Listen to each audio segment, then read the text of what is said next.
आपण ज्यावेळेस कुठला पण डिसिजन घेतो, त्यावेळेस आपण बघतो की आपली बॉटम लाईन काय आहे? हं. घाबरलेले म्हणण्यापेक्षा पण गोंधळलेले असतात, की आपण हे करू शकू का? तर त्यांच्यामध्ये एक जो म्हणता येईल की तो कॉन्फिडन्स त्यांना देणं, की नाही तुम्ही करू शकतात. तो थोडा पुश देणं. आता मला कळलं की आमच्या काका जे होते त्यांची जी बाईक होती ती त्यांनी एमपीतनं का घेतली होती. पण घरातलं जे कॉमर्स आहे, ते नक्कीच बायको सांभाळते. घराबाहेरचं कॉमर्स आपण सांभाळायचं. राईट. युनिव्हर्सली बेस्ट कॉमर्सवाला ही वाईफच असते. येस. हे सिद्ध झालं. फार्मास्युटिकल इंडस्ट्री बघितलं तर ग्लॅक्सो आहे, ग्लेनमार्क आहे, हं. ब्लू क्रॉस आहे, हं. की यांनी नाशिकच्या कॉन्ट्रीब्युशन मध्ये खूप मोठा एक म्हणजे अगदी आपण दिंडोरी साईडला जरी गेलो हं. तरी छोटे छोटे असे खूप सारे युनिट्स आहेत हं. की जे खूप वेगळ्या पद्धतीने नाशिकमध्ये एक इनडायरेक्टली नाशिकच्या ग्रोथमध्ये कॉन्ट्रीब्युशन करतायत. आपण ज्यावेळेस IAS किंवा IRS ऑफिसर बघतो तर आपल्याला असं बऱ्याचदा वाटतं की अरे आपण इतका अभ्यास केला तरी आपण त्या लेवलवरती का पोहोचू शकत नाही. तर मिनिस्ट्री ऑफ कॉर्पोरेट अफेअर्सच्या under there is one separate branch called cost audit branch. हं. आणि कॉस्ट ऑडिट ब्रँच मध्ये फक्त CA आणि CMA ह्या दोनच डिग्रीला एंट्री मिळते. एंट्री मिळते. वा. आणि ती entry is equivalent to IAS. झालं. त्याला कधी असं वाटतं ही डिसिजन घ्यावी, त्याला असं वाटतं ती डिसिजन घ्यावी, आणि आता तो जर तुमच्याकडे आलाय तर as a cost accountant CMA तुम्ही त्याला काय हेल्प कराल? आणि आपल्याला कळत नाही म्हणजे डायरेक्ट टॅक्स आणि इनडायरेक्ट टॅक्स मधला फरक हाच आहे की डायरेक्ट टॅक्स हा चिमटी काढण्यासारखा आहे की जो आपल्याला जाणवतो. हं. पण इनडायरेक्ट टॅक्स असा आहे की जो तुम्हाला कळत नाही. सकाळी उठल्यापासून रात्री झोपेपर्यंत तुम्ही जे पण वापरतात त्याच्या सगळ्यांवरती तुम्ही इनडायरेक्ट टॅक्स. मग सकाळी ब्रश, पेस्ट यापासून GST सुरू. देवधर सर हे माझे नंतरचे मेंटॉर आहे. पहिले मेंटॉर तुम्ही होतात. सो मला तुम्ही त्यावेळेस माझ्याकडे 3 अपॉर्च्युनिटी होत्या. एक 2 कंपन्यांमधल्या अपॉर्च्युनिटी आणि एक सरांकडची होती. आणि ज्यावेळेस मी तुमच्याशी बोललो आणि त्यावेळेस आपण ठरवलं की नाही you go with the opportunity of Deodhar sir. हं. मला आजही आठवत आहे की 2 ऑक्टोबर 2012 मी सरांकडे जॉईन केलं.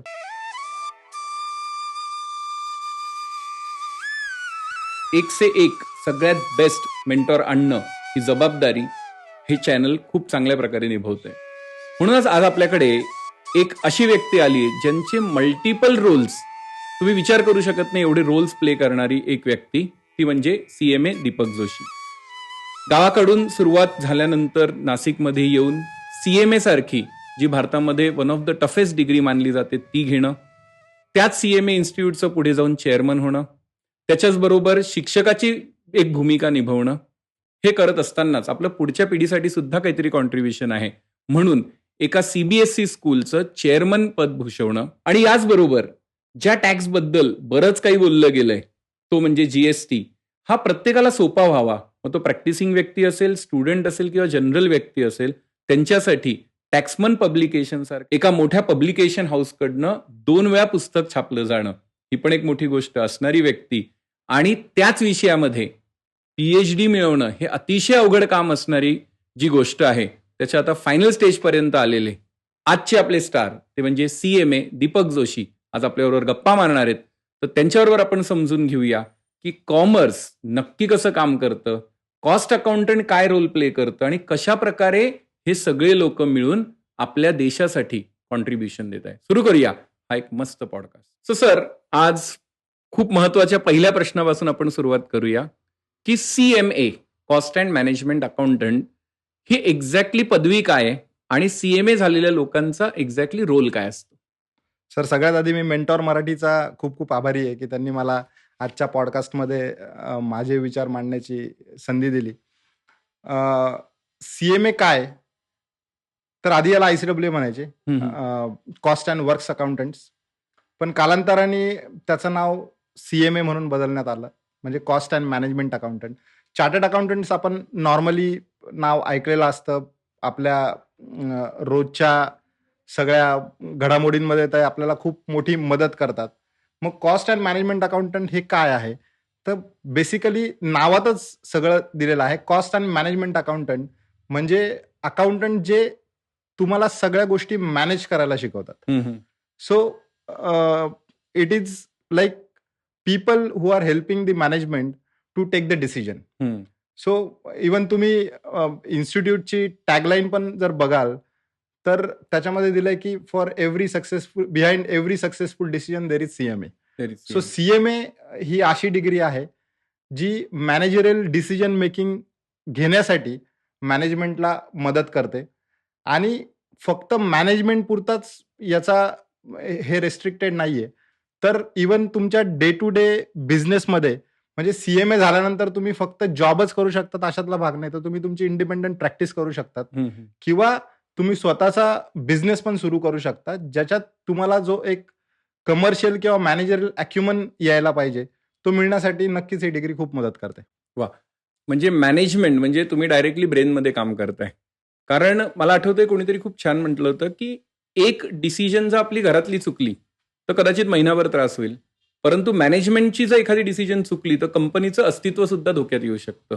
आणि ज्यावेळेस एक चांगला कॉस्ट अकाउंटंट तिथे काम करतोय, मग ते कॉस्टिंग असेल मॅनेजमेंटमध्ये असेल, तर मला वाटतं कंपनीची हेल्थ छान राहणार हे अश्युअर्ड आहे. नक्कीच. तर आता जाऊया थोडंसं सुरुवातीकडे. एक मराठी मुलगा एका शहराच्या जवळच असलं तरी गावामध्ये बसलेला आहे आणि तिथून त्याची जी जर्नी सुरू होतीये, मग तेव्हापासून नाशिकमध्ये येणं असेल, त्याच्यानंतर CMA कम्प्लीट करणं असेल, मग एवढ्या छान पदांवर जाणं असेल, मग एवढ्या मोठ्या ऑर्गनायझेशनचा म्हणजेच प्रॅक्टिसिंग फर्मचा पार्ट होणं असेल, ही खूप मोठी जर्नी आहे. तर ती सुरुवात कशी झाली आणि एका मराठी मुलाला गावातनं इकडे येताना काय चॅलेंजेस फेस करावे लागले हे जाणून घ्यायला आम्हाला आवडेल. मला वाटतं ही जर्नी सुरू झाली 10वीचे पेपर झाल्यानंतर आणि सांगायला मला अजिबात लाज वाटत नाही की मला खूप कमी मार्क्स होते, ज्यामुळे मला नाशिकमध्ये ऍडमिशन मिळालं नाही. बर. सो आमच्या गावाच्या जवळच असलेल्या ओझरमिगमध्ये मला कॉलेजमध्ये ऍडमिशन घ्यावं लागलं आणि रोज जवळपास आम्ही 5 किलोमीटर येऊन जाऊन आम्ही सायकलवरती जायचो.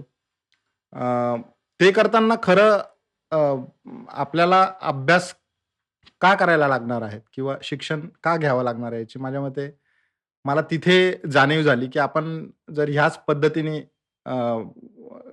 गेलो तर कदाचित थोडी वेगळी सिच्युएशन कदाचित असते.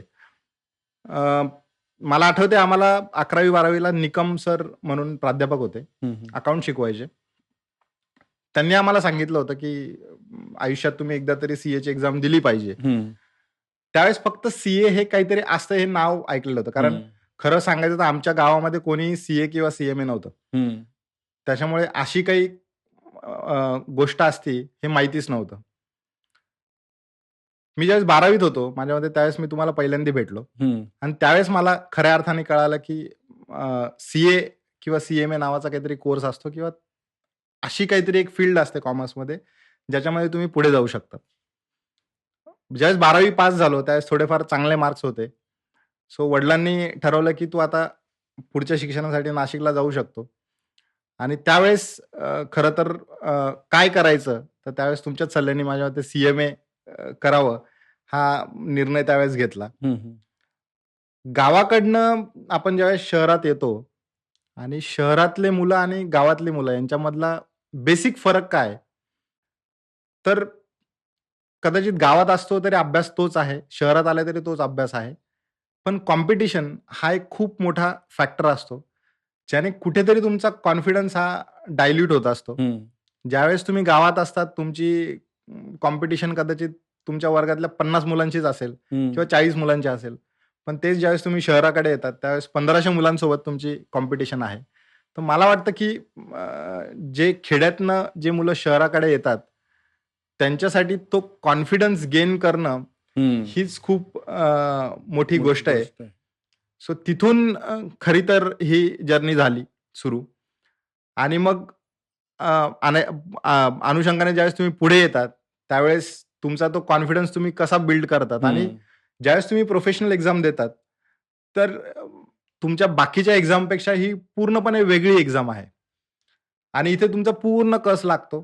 म्हणजे मला आठवतं की CMA का करायचं तर ते थोडं CA पेक्षा सोपं आहे असं इनिशियली सांगण्यात आलं, पण झालं वेगळंच. कारण ज्यावेळेस मी फायनलला होतो तर इन्स्टिट्यूटनी त्यांचे पूर्ण स्टँडर्ड्सच चेंज करून टाकले होते आणि मला आठवतंय की आमच्या फायनलच्या अटेम्प्टला साधारणतः 250 मुलं नाशकातनं बसले होते आणि त्यापैकी फक्त 4 जण पास झालेले होते. सो ही एक जी इन्स्टिट्यूटनी त्यांच्या स्ट्रॅटेजीमध्ये जो चेंज केला होता, तो खऱ्या अर्थाने घाबरवणारा पण होता, पण तो एक खूप छान लर्निंग एक्सपिरियन्स माझ्यासाठी होता, की त्याच्यामुळे खूप चांगला कॉन्फिडन्स पुढच्या सगळ्या आव्हानांसाठी बिल्ड झाला. पण ज्यावेळेस आपण 250 मधनं आपणच 4 मुलं फक्त पास होतोय, ते फिलिंग खूप वेगळं असतं. बरोबर. सो हा जो कॉन्फिडन्स वाढत गेला, म्हणजे पहिला प्रश्न मला असा वाटतोय विचारावा असा, की गावाकडून इकडे येतानाची जी जर्नी होती, त्यावेळेस मनामध्ये काय विचार चालले होते? विचार खरं सांगायचं तर मी गावातनं ज्यावेळेस नाशिकला आलो होतो, त्यावेळेस मला फक्त 2च गोष्टी माहिती होत्या, की आमच्या गावाचा जो बस स्टँड होता, तिथून निघायचं आणि आरकेच्या स्टँडवरती उतरायचं आणि आरकेच्या स्टँडवरनं बसायचं बसने परत आणि गावी जायचं. गावी जायचं. एवढंच नाशिकबद्दल त्यावेळेस माहिती होती. त्याच्या व्यतिरिक्त काही माहिती नव्हती. पण हळूहळू मित्र बनले. चांगला ग्रुप बनला. आणि त्याच्या लायब्ररीत बराच वेळ माझ्या आयुष्यातला मी लायब्ररीत घालवलेला आहे. सो तिथे पण खूप एक चांगलं एन्व्हायरमेंट क्रिएट झालं. खूप चांगले मित्र तयार झाले. अभ्यास किती केला हा एक वेगळा भाग आहे. पण मित्र नक्कीच मिळाले. आणि येताना भीती तर ऑफकोर्स होती. होणारच. पण ज्यावेळेस मी त्यावेळेसचं एन्व्हायरमेंट बघतो आणि आजचं एन्व्हायरमेंट बघतो, तर याच्यामध्ये खूपच तफावत आहे. खूप मोठे. कारण त्यावेळेस कम्युनिकेशनचे इतके साधनं नव्हते. सोशल मीडिया ऑलमोस्ट नव्हतं. मला आठवतंय माझ्या मते ऑर्कुट हे एकच सोशल मीडिया माझ्या मते हँडल होतं. त्याच्या व्यतिरिक्त बाकी काहीच नव्हतं. त्याच्यामुळे त्या तुलनेत डिस्ट्रॅक्शन नव्हतं. खूप ऑप्शन्स आहेत असं नव्हतं. त्याच्यामुळे कुठेतरी फोकस्ड असायचे. पण त्याचबरोबर भीती पण असायची. तुम्हाला आठवत असेल तर you use to almost spend 1.5 hour for every attempt to guide me. So आणि ग्रामीण भागातल्या मुलांचा हा एक प्रॉब्लेमच असतो की ते लवकर फ्रस्ट्रेट होतात. सो या कोर्सनी काय शिकवलं, तर या कोर्सनी हेच शिकवलं की तुम्ही कसे स्वतः डिसिजन घेऊ शकतात किंवा डिसिजन घेतल्यानंतर तुम्ही त्या डिसिजनवरती किती ठाम राहू शकता. सो माझ्या मते ही एक ह्या कोर्समुळे मला एक चांगली गोष्ट मिळाली. याचाच धागा पकडून मला एक प्रश्न विचारावा असं वाटतो, की एक मुलगा जो कॉन्फिडन्स नसताना किंवा कॉन्फिडन्स गेन करण्यासाठी नाशकात येतो, हळूहळू कॉन्फिडन्स मिळवतो आणि एक दिवस तो शिक्षक म्हणून उभा राहतो आणि जो म्हणतोय की माझ्या शिक्षकांमुळे माझा कॉन्फिडन्स वाढला आणि आता तो त्याच रोलमध्ये उभा राहतोय. तर शिक्षक असण्याचा अनुभव कसा होता? कारण तुम्ही अतिशय उत्तम इनडायरेक्ट टॅक्स शिकवलेले, उत्तम फायनान्शियल मॅनेजमेंटही CA, CMA फायनल लेवलला शिकवलंय. त्यामुळे मला हे सगळे रिव्ह्यूज माहिती आहे तुमच्या विद्यार्थ्यांचे. पण मग ॲज अ टीचर जबाबदारी घेतल्यानंतर कसा तो रोल चेंज झाला? मला आठवतंय मी पहिली बॅच म्हणजे पहिल्या स्टुडंटला जे शिकवलं होतं आणि ती होती माझ्या मते 12वीची एक स्टुडंट होती. स्पेशल बॅच होती. तिला अकाउंट शिकवायचं होतं. शी वॉज फ्रॉम सायन्स स्ट्रीम आणि ती मग कॉमर्समध्ये आलेली होती. तर तिला ज्यावेळेस मी अकाउंट शिकवत होतो, तर अकाउंट्स तसं समजा CMA फायनल जो मुलगा करतोय त्याच्यासाठी तसं खूप सोपं आहे. पण पेशन्स ठेवणं हे माझ्या मते मी टीचिंगपासनं शिकलो. कारण अदरवाईज आपण खूप इम्पेशंट असतो. पण बऱ्याचदा आणि त्यात ज्यावेळेस हळूहळू पर्टिक्युलरली म्हणजे एक सिच्युएशन तर अशी होती की मी CA फायनलला स्ट्रॅटेजिक फायनान्शियल मॅनेजमेंट शिकवायचो. ज्याचा टायमिंग 7 ते 8:30 असायचं सकाळी. आणि 9 वाजता मला एक BBAची बॅच शिकवण्याची अपॉर्च्युनिटी मिळाली होती. तर साधारणतः बॅच स्ट्रेंथ त्यावेळेसची तुम्ही बघाल, तुम्हाला आठवत असेल 2012ची वगैरे गोष्ट आहे. तर 30-40 मुलं फायनलला असतील तर इट इज गुड स्ट्रेंथ. आणि BBAची स्ट्रेंथ बघाल तुम्ही तर इट वॉज 150. सो आपण ज्यावेळेस 2 यांना कम्पेअर करतो आणि revenue wise also it was good batch. पण ज्यावेळेस तुम्ही एखादा ड्रायव्हर गाडी 100च्या स्पीडनी चालवतोय आणि त्याला तुम्ही जर 20च्या स्पीडनी गाडी चालवायला लावली तर it is very frustrating for him. So मी 8:30 वाजता फायनलची बॅच संपवायचो आणि ती BBAची बॅच शिकवायला जायचो आणि कॉस्टशीट हा विषय मी शिकवत होतो कॉस्टिंगमध्ये. तर त्यांचं एक्सपेक्टेशन असायचं की मी कॉस्टशीट किमान 3 लेक्चर त्यांना शिकवावं. आणि on the other hand final वाल्यांचा आम्ही 4-4, 5-5 मोठे मोठे प्रॉब्लेम्स आमचे संपायचे. म्हणजे तिथे रेस लागलेली असायची की आज आपण किती जास्त प्रॉब्लेम सॉल्व्ह करू शकतो.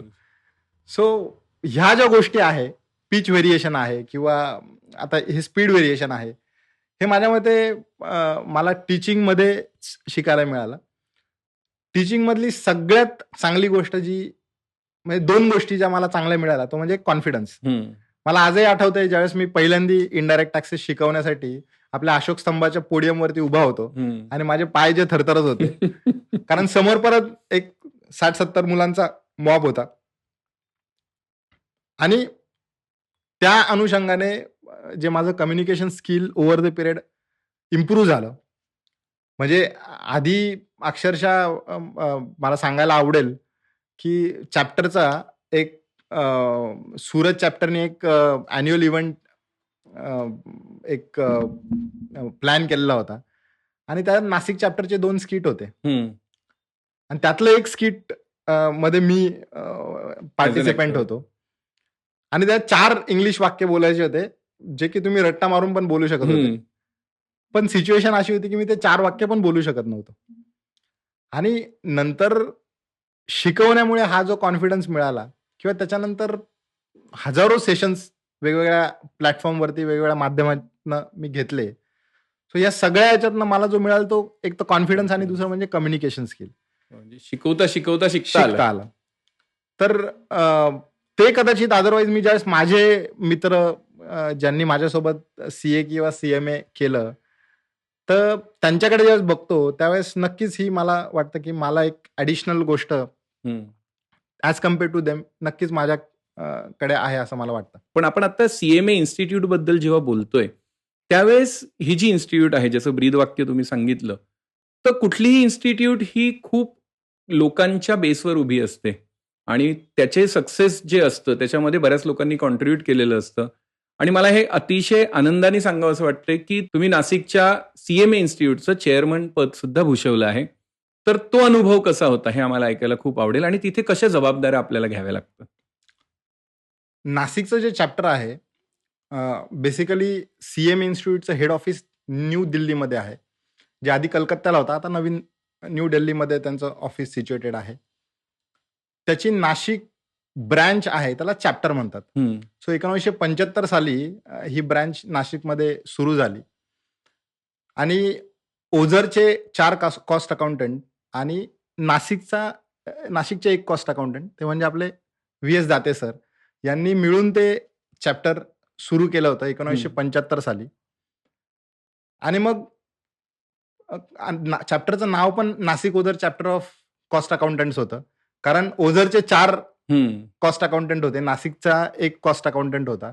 सो जरी नाशिक हे ओझरपेक्षा मोठं असलं तरी HLचे 4 कॉस्ट अकाउंटंट त्याच्यामध्ये होते. त्याच्यामुळे चॅप्टरचं नाव ठेवण्यात आलं होतं Nashik Ozar chapter of cost accountants. मग कालांतराने पुढे नाशिकचे आणखीनही कॉस्ट अकाउंटंट त्याच्यामध्ये आले आणि एक छान असा नाशिक चॅप्टरचा प्रवास त्या अनुषंगाने सुरू झाला. मागच्या वर्षी चॅप्टरला 50 वर्ष कंप्लीट झाले आणि या 50 वर्षांमध्ये जे दोन व्यक्तिमत्व आहे आपल्या नाशिकमधले ते म्हणजे VS दाते आणि देवधर सर. सो आपल्याला असं वाटतं की चॅप्टर किंवा तत्सम ह्या ज्या सामाजिक संस्था असतात इथे आपण एक पद घेण्यासाठी किंवा एक नावलौकिक मिळवण्यासाठी म्हणून आपण तिथे जातो. पण बऱ्याचदा आणि पर्टिक्युलरली ह्या दोघांकडे आपण ज्यावेळेस बघतो तर आपल्याला काही गोष्टींचा वसा हा जपायचा असतो. सो 2012 मध्ये ज्यावेळेस हा प्रश्न मला पडला होता त्यावेळेस मला देवधर सरांनी जे सांगितलं होतं तेच वाक्य मी इथे सांगतो की ते करण्यामागचं कारण काय होतं. त्यावेळेस सरांनी सांगितलं होतं की चॅप्टरला जर पुढे जायचंय किंवा चॅप्टरला जर मोठं व्हायचंय तर चांगल्या माणसांची गरज आहे. चांगले माणसं आले तर चॅप्टर आपण आणखीन वाढवू शकतो. बरोबर. So more than politics it was the place where you can increase the strength of student. तुम्हाला ज्या ऑपॉर्च्युनिटीज मिळाल्या आहेत त्या बाकीच्या मुलांना कशा मिळू शकतात तर ह्या एका वाक्यावरती सुरुवातीला मी as a managing committee member, मग treasurer, secretary, vice chairman and finally chairman, असा हा सगळा प्रवास मी जवळपास 8 ते 10 वर्ष मी चॅप्टरसोबत असोसिएटेड होतो. वाह! पण एका स्टेजनंतर आपण आपल्याकडची जबाबदारी पुढच्याला दिली पाहिजे, तरच नवीन लोकं त्यामध्ये येतील. सो 2022 नंतर मी तो चार्ज पुढच्या व्यक्तीकडे हस्तांतरित केला. वाह! आणि मग तिथला अनुभव कसा होता? किंवा काय जबाबदारी येते तिथे? ओव्हरऑल चॅप्टरचा जो एक अनुभव होता, म्हणजे मला सांगायला खरंच खूप आवडेल आणि कुठलाही सामाजिक संस्था किंवा कुठलंही काम हे टीमशिवाय होऊ शकत नाही. सो ज्या वर्षी मी चेअरमन होतो, त्या वर्षी चॅप्टरचे जे नंबर ऑफ स्टुडंट होते, ते सगळ्यात जास्त होते. हं. चॅप्टरने सगळ्यात जास्त को-करिक्युलर ॲक्टिव्हिटीज घेतल्या.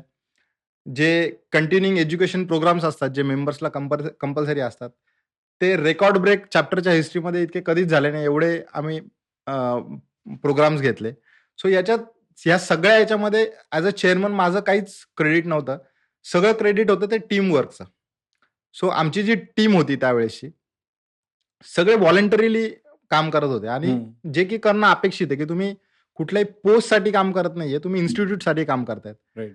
आणि त्यावेळेस जरी मी चेअरमन होतो, तरी सगळ्यांनी व्हॉलंटरीली इतक्या सगळ्या कामांमध्ये इन्व्हॉल्वमेंट दाखवली आणि त्याच्यामुळे माझ्यामध्ये तो जो 1 वर्षाचा माझा कार्यकाल होता, त्याच्यामध्ये आम्ही सगळ्यात जास्त प्रोग्राम्स, सगळ्यात जास्त स्टुडंट काउन्सिलिंग, त्याचा रिझल्ट असा आला, की आमच्याकडे मॅक्सिमम रजिस्ट्रेशन त्या हं. वर्षात आम्ही करू शकलो. सो हे सगळं पॉसिबल होऊ शकलं फक्त टीममुळे.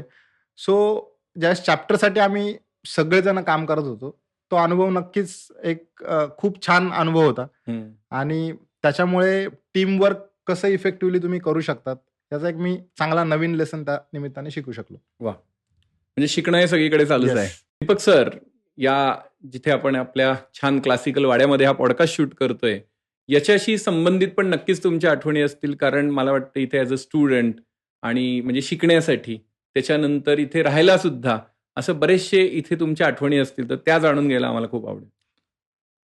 मला आठवतंय फाउंडेशनची बॅच, फाउंडेशन आणि इंटरमिजिएट आम्ही ह्या वाड्यामध्येच शिकलो आणि त्यावेळेस सीएची वेगळी बॅच, सीएमएची वेगळी बॅच किंवा सीएसची असा काही प्रकार नसायचा. नसायचं. एकत्रच बॅच असायची.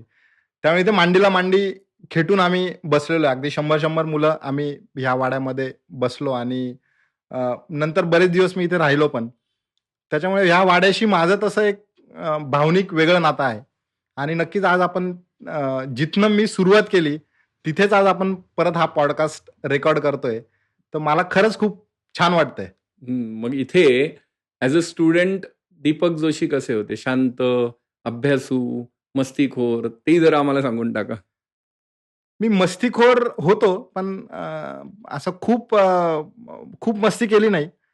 कारण मला तुमचं एक वाक्य आठवतंय, हं, हं. जे तुम्ही मला 12वीत मी ज्यावेळेस एक्झामला होतो त्यावेळेस सांगितलं होतं, की चॉईस इज विथ यू. तुला वयाच्या 25व्या वर्षीपर्यंत खूप पळायचंय, की नंतर आयुष्यभर पळायचंय. सो तू 25व्या वर्षीपर्यंत खूप पळ, खूप कष्ट घे, खूप अभ्यास कर आणि नंतर शांततेत आयुष्य घाल किंवा नंतर आयुष्यभर पळ. आणि खऱ्या अर्थाने 10वीचा रिझल्ट आणि नंतर मला ज्यावेळेस ॲडमिशन नाशिकच्या कॉलेजला मिळालं नाही, ते कुठेतरी मनाला लागलं, हं. की कदाचित आपण थोडा चांगला अभ्यास केला असता, तर आपल्याला नाशिकला सहज ॲडमिशन मिळू शकलं असतं. सो तो एक जो एक फेल्युअर होतं, ते माझ्या कायम डोक्यात राहिलं आणि मग तिथून पुढे मी ठरवलं होतं, की मला जर माझं आयुष्य मला बदलायचं असेल, तर मला कुठेतरी कष्ट घ्यायला लागतील. सो माझं ओव्हरऑल इथलं आयुष्य मी पूर्ण माझं सीएमएचं करियर असताना मी खूपच डेडिकेटेड होतो. फोकस्ड होतो. कारण मला ते कंप्लीटच करायचं होतं. कारण माझ्याकडे त्याच्याशिवाय दुसरा कुठला ऑप्शन नव्हता. ऑप्शन नव्हतं. राइट. पण मग आता ज्यावेळेस मागे वळून बघतं, सीएमए दीपक जोशी ज्यावेळेस दीपककडे बघतो, त्यावेळेस कशी वाटते ही जर्नी? की इज इट सॅटिस्फाईंग, की खरंच ते जे आपण तत्व पाळलं, की नाही आधी खूप मेहनत करून घेऊ? कसं वाटतं आता बघून? मला खरंच खूप छान वाटतं माझी मागची जर्नी ज्यावेळेस मी बघतो, किंवा किंबहुना मी आजही ते तत्व पाळतो, की आपण ज्यावेळेस एखादी गोष्ट करायला घेतो ती कंप्लीट केल्याशिवाय थांबायचंच नाही. आणि ते मी बऱ्याचशा गोष्टींमध्ये मला ते पेशन्स ठेवणं मी शिकलोय. कारण बऱ्याचदा प्रॅक्टिकल लाईफमध्ये बऱ्याचशा अशा सिच्युएशन्स येतात, ज्याला आपल्याला वाटतं की आपण इमिडिएटली रिॲक्ट केलं पाहिजे. बट लगेच इमिडिएटली मन आता इतकं ट्रेन झालेलं आहे, की आपण विचार करतो की नाही थांबा, आता इमिडिएटली रिॲक्ट व्हायची काही गरज नाहीये. Let us wait. आणि आत्तापर्यंतचा माझा अनुभव असाच आहे, की त्याचा पॉझिटिव्हच आउटकम आलेला आहे. त्यामुळे मागची जर्नी जी बघितली तर आनंद वाटतो. येस, नक्कीच. आता आपण एक छोटीशी सिच्युएशन तयार करूया, की तुमच्या समोर एक फ्रस्ट्रेट झालेला मुलगा उभा आहे. जो परीक्षेला जायला तयार आहे, त्याची बुद्धी रेडी आहे, पण मन काही रेडी होत नाही. काय सांगाल त्याला? सर, मी हाच प्रश्न तुम्हाला विचारेन, की तुम्ही आठवा ते दिवस, तुम्ही आठवा ते पेपर सीएमए इंटरमिजिएट किंवा फायनलचे. आणि मला खरंच आठवतं, म्हणजे कदाचित तुम्ही एवढ्या स्टुडंट्सला बघितलंय आणि एवढे स्टुडंट्स तुमच्या हाताखालनं गेलेले आहेत, त्याच्यामुळे कदाचित तुम्हाला ते पटकन क्लिक होणार नाही, पण मला आठवते. तर अकाउंट्स हा माझा, आपल्या दोघांचाही फेवरेट विषय. मला आठवते फाउंडेशनचा अकाउंटचा पेपर होता आणि तो काही मला चांगला गेला नाही. पहिला ऑर्गनायझेशन मॅनेजमेंट होता, दुसरा अकाउंट्स होता. तिसरा इकॉनॉमिक्सचा पेपर चांगला गेल्यानंतर सुद्धा मी फ्रस्ट्रेट झालेलो होतो, कारण मला अकाउंटचा पेपर चांगला गेला नाही. आणि त्याच्यानंतर आपण जवळपास 1 ते 1.5 तास फोनवरती बोललो होतो. आणि दुसऱ्या दिवशी मी मॅथ्सचा पेपर देण्यासाठी गेलो, फक्त स्टॅटिस्टिक्स लिहिलं आणि मी पास झालो. आणि फाउंडेशन हा काही एक्सेप्शन नव्हता, तर इंटरमिजिएटला पण काही अंशी हेच झालं, फायनलला पण हेच झालं. सो मला असं वाटतं की पर्टिक्युलरली गावाकडचे मुलं जे आहेत ते तसे पण बऱ्याच अंशी ज्यावेळेस शहरात येतात त्यावेळेस ते कुठेतरी घाबरलेले असतात. घाबरलेले म्हणण्यापेक्षा पण गोंधळलेले असतात, की आपण हे करू शकू का? तर त्यांच्यामध्ये एक जो म्हणता येईल की तो कॉन्फिडन्स त्यांना देणं, की नाही तुम्ही करू शकतात, तो थोडा पुश देणं. तर माझ्या मते आजही ज्यावेळेस माझ्याकडे कोणीतरी असा स्टुडंट येतो, किंवा कोणी इव्हन आर्टिकल्स असतात आत्ता आमच्याकडे बरेचसे, तर आम्ही त्यांना पण तेच सांगतो. कारण त्या सिच्युएशन आता पण रिपीट होतात. परीक्षेच्या आधी सर 1 अटेम्प्ट देऊ की 1 ग्रुप देऊ की 2 ग्रुप देऊ? मग सर मला फक्त ह्याच विषयावरती फोकस करायचंय. किंवा बऱ्याचदा असं असतं की ते फ्रस्ट्रेट होऊन जातात, सोडून देतात अटेम्प्ट. पण मला आठवतंय की तुम्ही कायम सांगायचे की तुमचा अभ्यास कितीही झालेला असू द्या, पेपर आपल्याला 100 मार्कांचा लिहायचा हे तुम्ही ठरवून जा, की तुम्ही आपोआप पास होऊन जाल. राईट. सो थोडक्यात त्या स्टुडंटला तुम्ही हे सांगताय की तू फ्रस्ट्रेट होऊ नको. 100 मार्काचा पेपर आहे, तो लिहून यायचा आहे. आणि सगळ्यात महत्वाचं, तू ऑलरेडी पासिंग लाईन क्रॉस केली, मागे येऊ नकोस. मला आठवतंय बिझनेस व्हॅल्युएशनचा फायनलचा आमचा पेपर होता. आणि आमच्या वेळेस, म्हणजे तुम्हाला आठवत असेल, तुम्ही ज्यावेळेस सीएमए करत होतात त्यावेळेस स्टडी मॉड्यूल नव्हतेच. आपल्याला स्टडी मॉड्यूल विकत घ्यायला लागायचे. आणि एकंदरीत प्रोफेशनल इन्स्टिट्यूटचे जे स्टडी मॉड्यूल असायचे, तर त्याचा फायदा होण्यापेक्षा तोटाच जास्त व्हायचा, कारण बऱ्याचशा मिस्टेक्स असायच्या. नंतर आता त्या कमी झाल्या आणि आता खूप चांगले स्टडी मटेरियल्स इन्स्टिट्यूट अवेलेबल करून देतात. सो मला आठवतं बिझनेस व्हॅल्युएशन हा जो विषय होता, त्याचं नाही स्टडी मटेरियल होतं, नाही त्याचं फॉर्मल असं काहीतरी पुस्तक होतं. म्हणजे मला आठवते दामोदरन, जे बिझनेस व्हॅल्युएशन मधलं एक मोठं नाव आहे. सो त्यांच्या काही शॉर्ट नोट्स किंवा पीडीएफ फाईल्स अवेलेबल होत्या, पण फॉर्मल बुक असं कुठलंही पण नव्हतं अवेलेबल. सो ज्यावेळेस दुसऱ्या दिवशी पेपर होता, तर त्याला एक्झॅक्टली अभ्यास काय करायचा आपल्याला हेच आम्हाला माहित नव्हतं. आणि माझा मित्र रवी, आम्ही दोघं जण पेपर देऊन बाहेर पडत होतो, की त्याला विचारलं, म्हटलं रवी उद्याचा अभ्यास काय करायचा आपल्याला? ठीक आहे, आपण financial management, because business valuation is nothing but the application of financial management. तर फायनान्शियल मॅनेजमेंट तर आपल्याला येतंय, पण बिझनेस व्हॅल्युएशन उद्या पेपरला काय येणार हे आपल्याला माहिती नाहीये. पण त्यावेळेस पण आमचं हेच डिस्कशन झालं, तर पेपर काही येऊ द्या, आपल्याला 100 मार्कांचा पेपर लिहायचा आहे. सो बॉलर कोणी येऊ द्या, आपल्याला 6-6 मारायचे. पण मग या सगळ्या अभ्यासामध्ये, ज्याला आपण प्रोफेशनल एक्झाम म्हणतो, ज्याला खूप रिस्पेक्ट दिला जातो, या सगळ्या अभ्यासामध्ये ही पण एक ताकद आपल्यामध्ये येते का, की काही अनफॉर्सिन गोष्टी आपल्या समोर येणार आहेत, ते आपण फेस करू? एखादा आउट ऑफ सिलेबस क्वेश्चन येऊ शकतो, प्रॅक्टिसमध्ये अचानक एखादी गोष्ट येऊ शकते, ज्या प्रॅक्टिसकडे आपण लवकरच येणार आहोत. पण या सगळ्या सीएमएच्या सिलेबसमध्ये आपल्याला हे शिकायला मिळतं का की we should be prepared for all this? मला आठवतंय फायनलचे जे पेपर्स असायचे त्याच्यामध्ये पहिल्या पानावरती केस स्टडी असायची, तुम्हाला आठवत असेल तर. राईट. आणि ती केस स्टडी साधारणतः 4 पानांची केस स्टडी असायची. 4 पानांमधले जवळपास 3.5 पानं हे बिनकामाचे असायचे, त्यात काहीच नसायचं.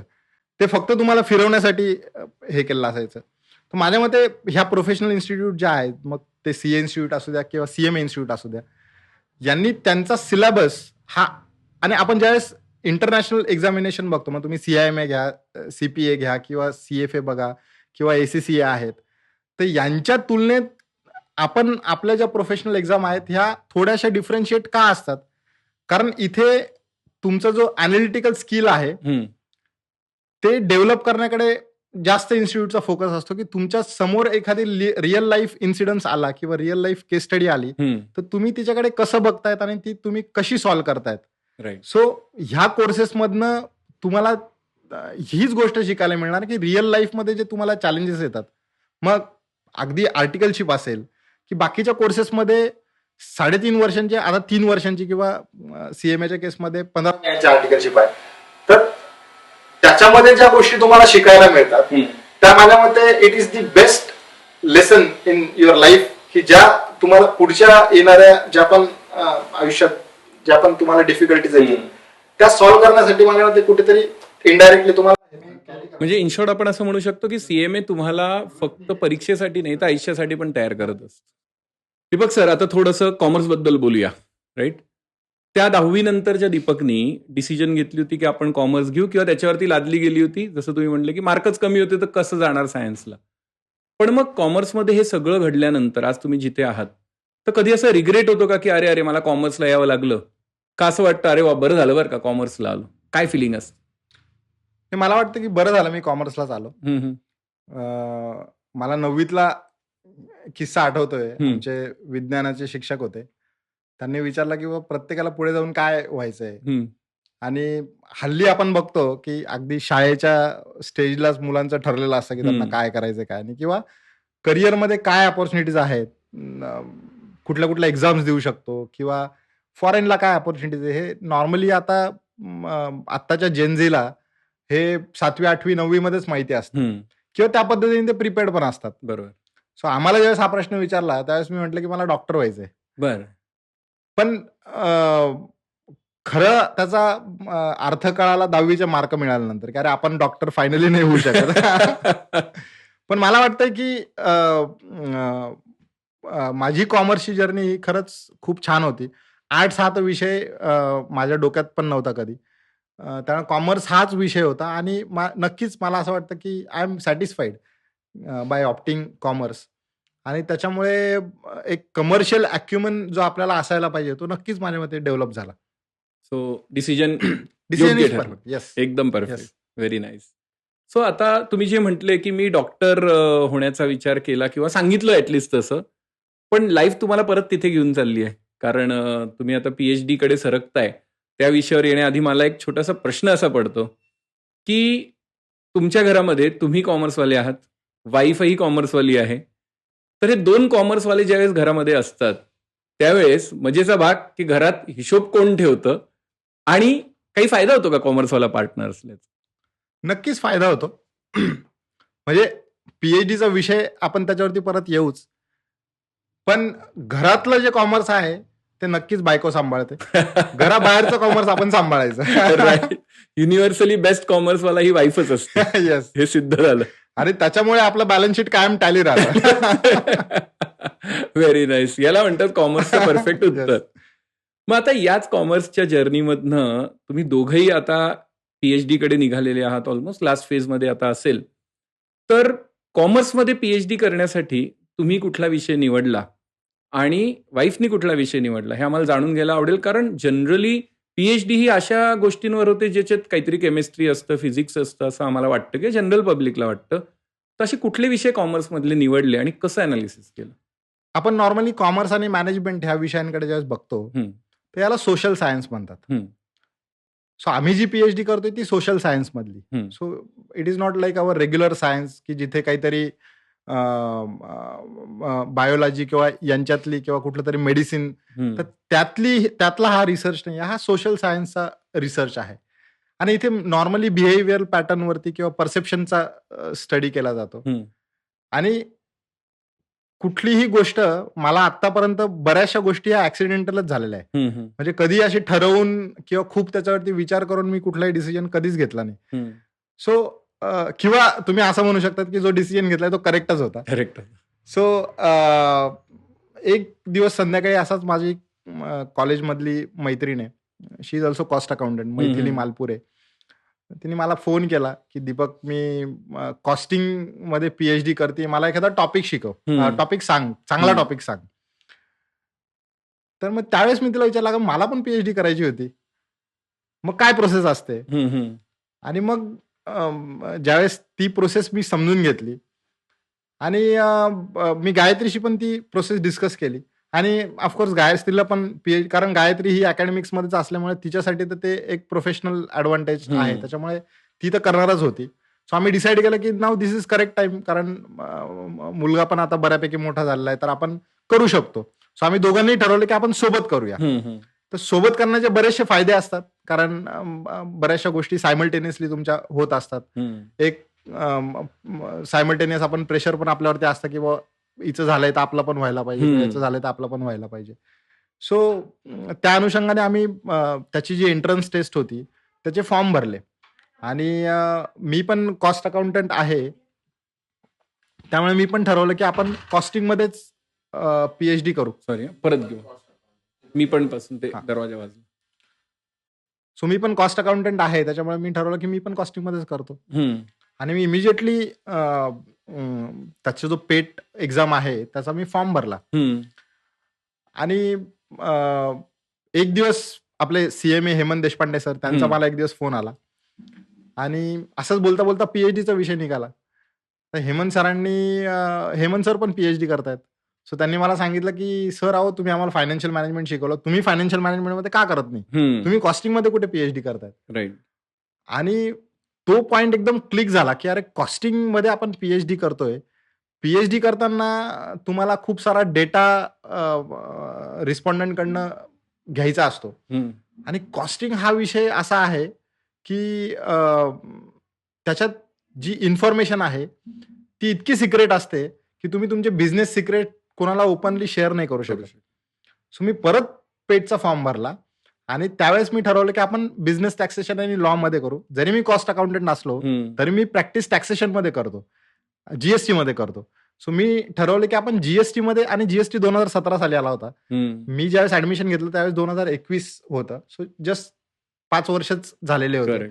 लॉ नवीन होता, आजही लॉ नवीन आहे, त्याच्यामध्ये बरेचसे प्रॉब्लेम्स होते. सो मी ठरवलं की आपण जीएसटी मध्ये पीएचडी करू. सो अशी ह्या अनुषंगाने आम्ही पीएचडीला ऍडमिशन घेतलं. आणि आता कुठेतरी आम्ही त्याच्या शेवटाकडे आलेलो आहे. आणि कुठली जर्नी काहीतरी तुम्हाला नवीन शिकवूनच जाते. सो मी सुरुवातीपासून तुम्ही आम्हाला कायम सांगायचे की तुमचं रिस्क असेसमेंट असलं पाहिजे. सो मी ज्यावेळेस फाउंडेशन इंटरमिजिएटला होतो, सीएमए इंटरमिजिएटला, सो ग्रॅज्युएशनला कुठला सब्जेक्ट घ्यायचा तर कॉस्टिंग घ्यायचा. का बरं, तर कॉस्टिंग आपण इंटरमिजिएटमध्ये शिकलोय, त्यामुळे आपल्याला वेगळा अभ्यास तिकडे करायला लागणार नाही. त्याच धर्तीवरती एमकॉमला पण आम्ही तेच केलं. सो जीएसटी हा विषय निवडण्यामागचं कारण पण असं होतं की तुमचं प्रोफेशन तुम्ही प्रॅक्टिस जीएसटी मध्येच करतायत. सो त्याच्यामध्ये तुम्हाला जर पीएचडी करायची आहे आणि त्याच्यासाठी जर तुम्हाला काही गोष्टी वाचाव्या जरी लागल्या तरी परत तुम्ही तुमच्या प्रोफेशनसाठीच वाचतायत. बरोबर. त्याच्यामुळे तुमच्या ऍडिशनल एफर्ट्स कुठे पण अपॉर्च्युनिटी कॉस्ट तुमची झिरो आहेत. तुम्ही जो अभ्यास तुमच्या प्रोफेशनसाठी करणार आहे तोच कुठेतरी तुम्हाला पीएचडी मध्ये पण कामाला येणार आहे. पण पीएचडी करताना आपण जो एक प्रोफेशनल एक्झामचा अभ्यास केलेला आहे, किंवा बऱ्याचशा ग्रॅज्युएशन कॉलेज किंवा प्रोफेशनल एमबीए कॉलेजेसला मी शिकवलं, पण तिथे जो अभ्यास करणं किंवा तिथे जो एक प्रकारचा अनालिसिस करणं एक्सपेक्टेड आहे. आणि पीएचडी मध्ये तुम्हाला जो एक रिसर्च अॅक्युमन तुम्हाला एक जो डेव्हलप करायचा असतो, तो नक्कीच खरंच एक खूप सुंदर एक्सपिरियन्स होता.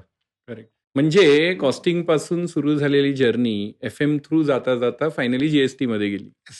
आणि जरी हा विचार असा असेल की चला आपल्या प्रॅक्टिसशी असा अलाइंड आहे म्हणून जीएसटी करू, पण त्याचे साईड इफेक्ट खूप छान झालेत. त्यामुळे मला सगळ्यांना सांगायला खूप आवडेल की टॅक्समन पब्लिकेशन हे पब्लिकेशनमध्ये खूप मोठं नाव मानलं जातं आणि टॅक्समनच्या हेडिंग खाली पुस्तक लिहिणं हे खूप अवघड असतं.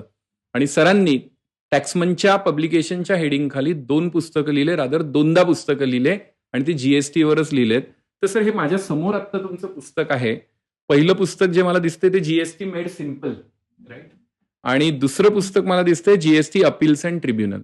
माझा पहिला प्रश्न असा आहे की एक विद्यार्थी जो असं म्हणतोय की मी गावाकडनं आलो, मला इंग्लिशची भीती वाटायची, मला नाटकात 4 वाक्य इंग्लिशमधले जमत नव्हते, त्याला एखाद्या ऍक्टवर एवढं मोठं पुस्तक लिहिणं आणि ज्यावेळेस तुम्ही ऍक्ट लिहिता म्हणजे तुम्हाला चुकून चालणार नाहीये, तर हा कॉन्फिडन्स कसा आला आणि हे पुस्तकाची जर्नी आम्हाला थोडीशी सांगा.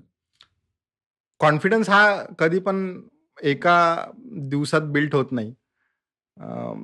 खूप वर्ष लागले तो कॉन्फिडन्स बिल्ट व्हायला. आणि आजही म्हणजे मी प्रॅक्टिस करतोय, मी थोडं विषयांतर करतोय, पण सांगतो तुम्हाला की बऱ्याचदा असं वाटतं, आणि आय एम शुअर तुम्हाला पण हा नक्कीच प्रश्न बऱ्याचदा सतावत असेल, की बऱ्याचदा आपण कुठल्या तरी स्ट्रेसमध्ये असतो आणि आपल्याला वाटतं की अरे आपण प्रॅक्टिसमध्ये कुठून आलो, आपण कुठेतरी जॉबला असतो तर आता सुखी असतो, पण परत दुसऱ्या दिवशी आपण ज्यावेळेस आपला रेग्युलर रुटीन याच्यात येतो त्यावेळेस आपल्या लक्षात येतं की अरे आपण कदाचित जॉबमध्ये असतो तर आपण चाकोरीत असतो कोणाच तरी, एक्झॅक्टली. आपण बाकीच्या गोष्टी करू शकलो नसतो. आज आपण इतक्या साऱ्या गोष्टी करू शकतो तर ते कदाचित आपण प्रॅक्टिसमध्ये आहे म्हणूनच करू शकतो. सो हा कॉन्फिडन्स जो होता पुस्तक लिहिण्याचा,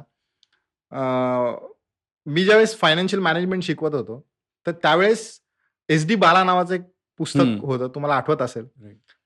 तर त्यांची जी लिहिण्याची शैली होती ती मला जाम आवडायची, की आपण, आणि ते फक्त फायनल लेवलवरती, फायनलसाठीच ते पुस्तक होतं, इंटरमिजिएटसाठी नव्हतं. सो मी त्यावेळेस ठरवलं होतं की आपल्याला फायनान्शियल मॅनेजमेंटचं इंटरमिजिएटसाठी ह्या फॉर्मॅटमध्ये एक फायनान्शियल मॅनेजमेंटचं पुस्तक लिहायचं. आणि मी ते सुरू पण केलं होतं. मी रेशो अनालिसिस नावाचा टॉपिक आजही माझ्याकडे ती फाईल आहे. वा, सुंदर आठवण आहे म्हणजे ती. येस, ती रेशो अनालिसिस वरती मी लिहून ठेवलेलं होतं, की तो टॉपिक पण माझा कम्प्लीट झालेला होता.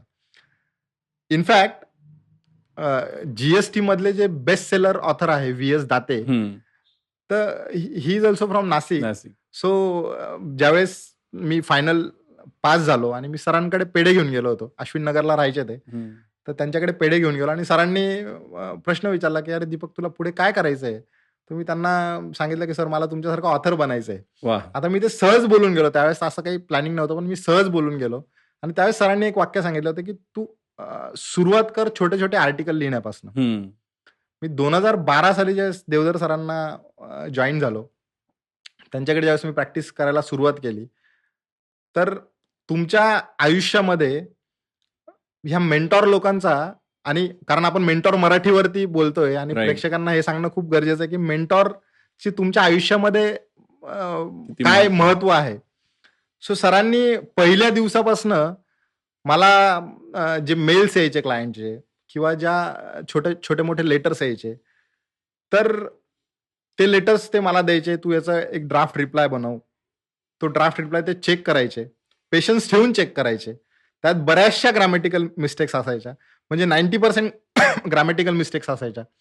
त्या सगळ्या मिस्टेक्स सांगून, त्या दाखवून, त्या रेक्टिफाय करून घेतल्या. सो कुठेतरी पुस्तकाची पायाभरणी तिथे झालेली होती. आणि मला कायम एक वाटायचं की कारण आमची प्रॅक्टिस सेंट्रल एक्साईज आणि सर्व्हिस टॅक्स लॉ मध्ये होती.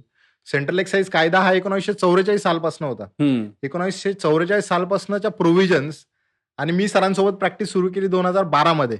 बरोबर. सो तोपर्यंत पुलाखालनं खूप पाणी निघून गेलेलं होतं. आणि त्या सगळ्या प्रोव्हिजन्स तुम्हाला थरली माहिती नसायच्या. त्या माहिती करून घ्यायची तुमची किती जरी इच्छा असली तरी इतकं ह्यूज लिटरेचर अवेलेबल आहे की it was not possible to go through all the literature.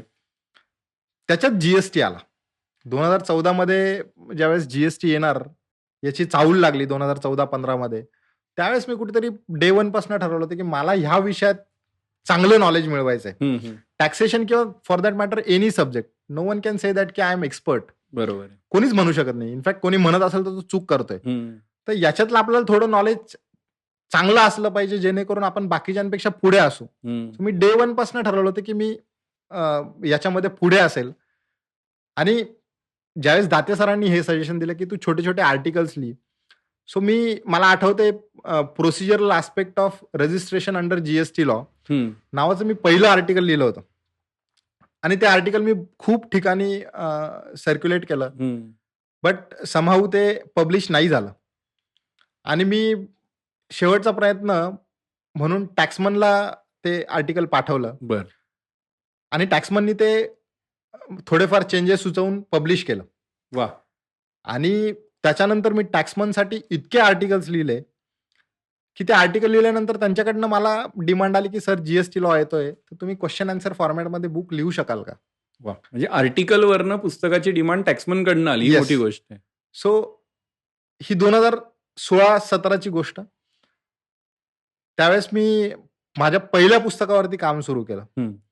आणि मग मी क्वेश्चन आन्सर फॉर्मॅटमध्ये ते पुस्तक लिहिलं. ते पुस्तक लिहिल्यानंतर काही लिमिटेशन्समुळे किंवा काही प्रॉब्लेम्समुळे त्यावेळेस मी टॅक्समन सोबत ते पुस्तक पब्लिश करू शकलो नाही. त्यावेळेस मी भारत पब्लिकेशन एक सेकंड फेमस पब्लिशर आहे, त्यांच्याकडनं मी माझं पुस्तक पब्लिश केलं.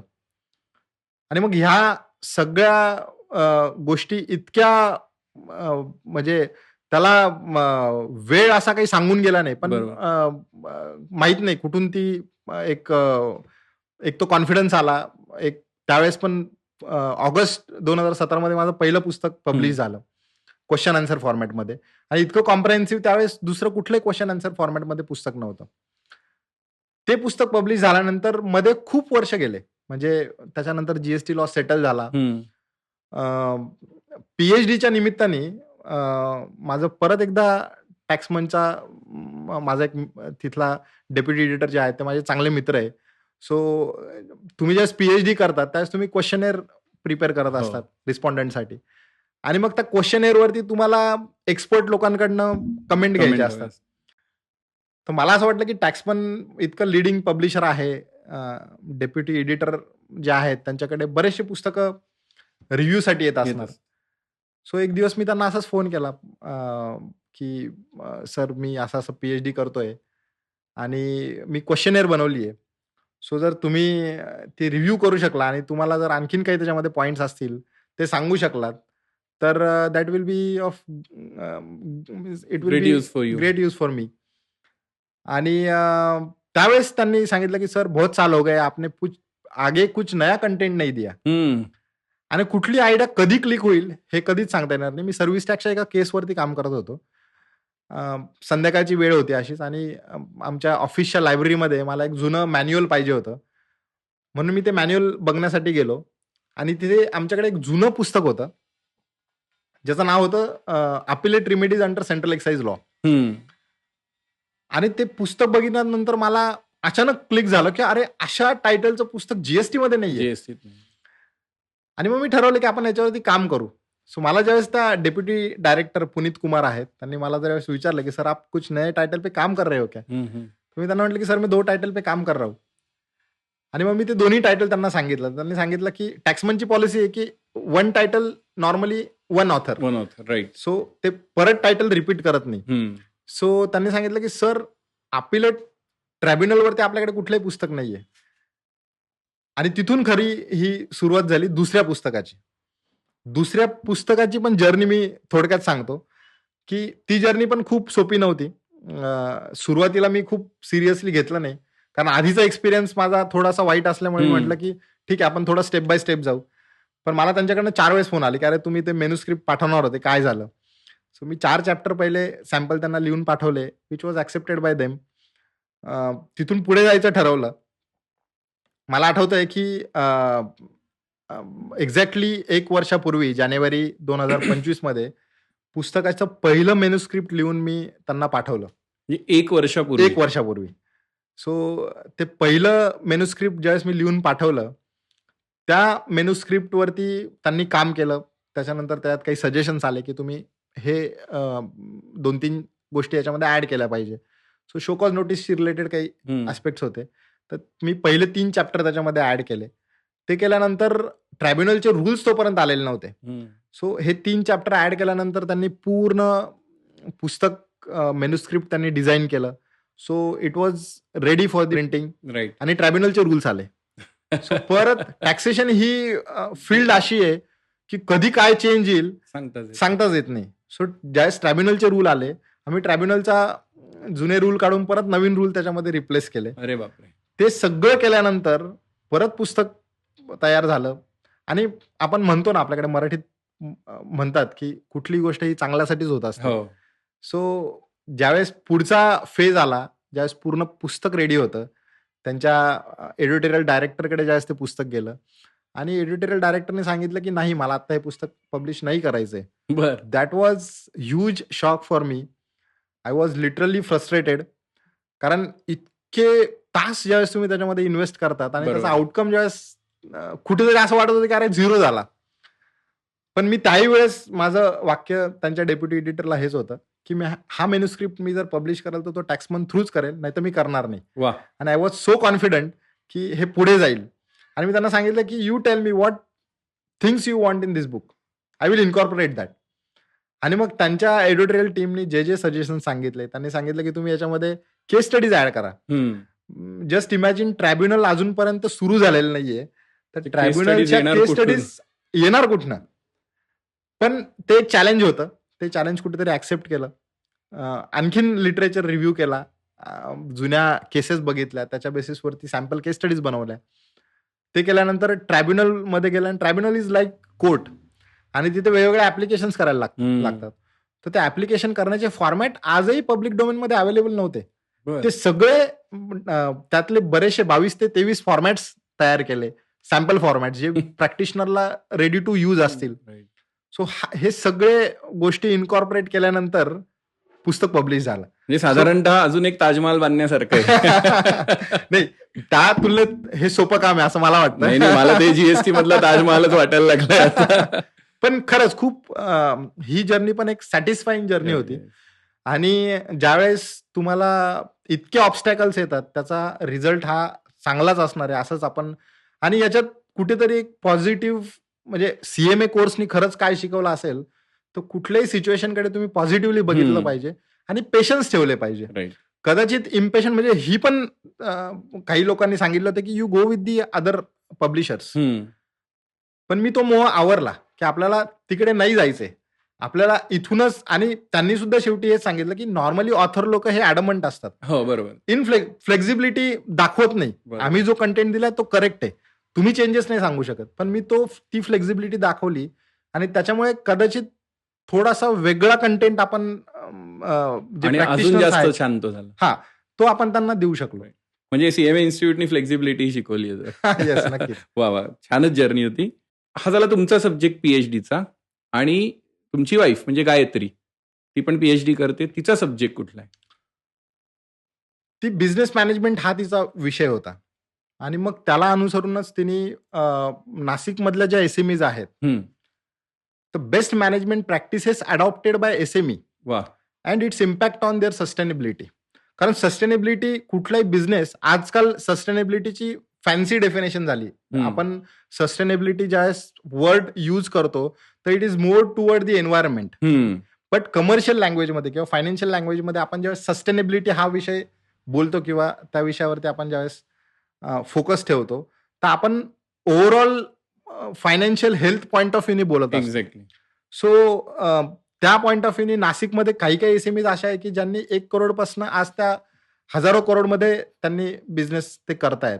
तर मग ती 1 करोडची लेवलपासून 1000 करोडच्या लेवलपर्यंत ते कसे पोहोचले, तर याचा अभ्यास ती करते. So best management, what best management practices they have adopted to achieve that sustainability. म्हणजे एकाच घरामध्ये 2 मोठे यज्ञ पार पडत आहेत. एक जीएसटीचा आणि एक एसएमईचं मॅनेजमेंट किती उत्तम असू शकतं. आणि मला सगळ्यांना सांगायला खूप आवडेल की कुठलंही सक्सेस हे फक्त दिसणारं नसतं, ते आतून यावं लागतं. आणि जेव्हा 1 रुपयापासनं किंवा 1 करोडपासनं एखादी कंपनी 1000 करोडपर्यंत जाते, त्याच्या मागे उत्तम मॅनेजमेंट असणं अतिशय गरजेचं आहे. आणि याच उत्तम मॅनेजमेंट मागे पुन्हा एकदा सीएमएचा रोल खूप महत्वाचा आहे. कारण ते आपल्या टॅगलाईन मध्येच लिहिलेलं आहे, behind every successful business there is a CMA. Right. Sir, आता जीएसटीचा विषय निघालाय, एवढं छान तुम्ही पुस्तक लिहिलंय आणि मलाही होमवर्क दिलं हे पुस्तक वाचण्याचं. सो जीएसटी आहे ना, हा खूप उत्सुकतेचा विषय राहिलाय सगळ्यांच्याच. कारण जीएसटीला गव्हर्नमेंटनी एवढं प्रमोट केलं तिथे ऑपोजिशन जीएसटीच्या नावाने ढोल बडवतीये की हा गब्बर सिंग टॅक्स आहे.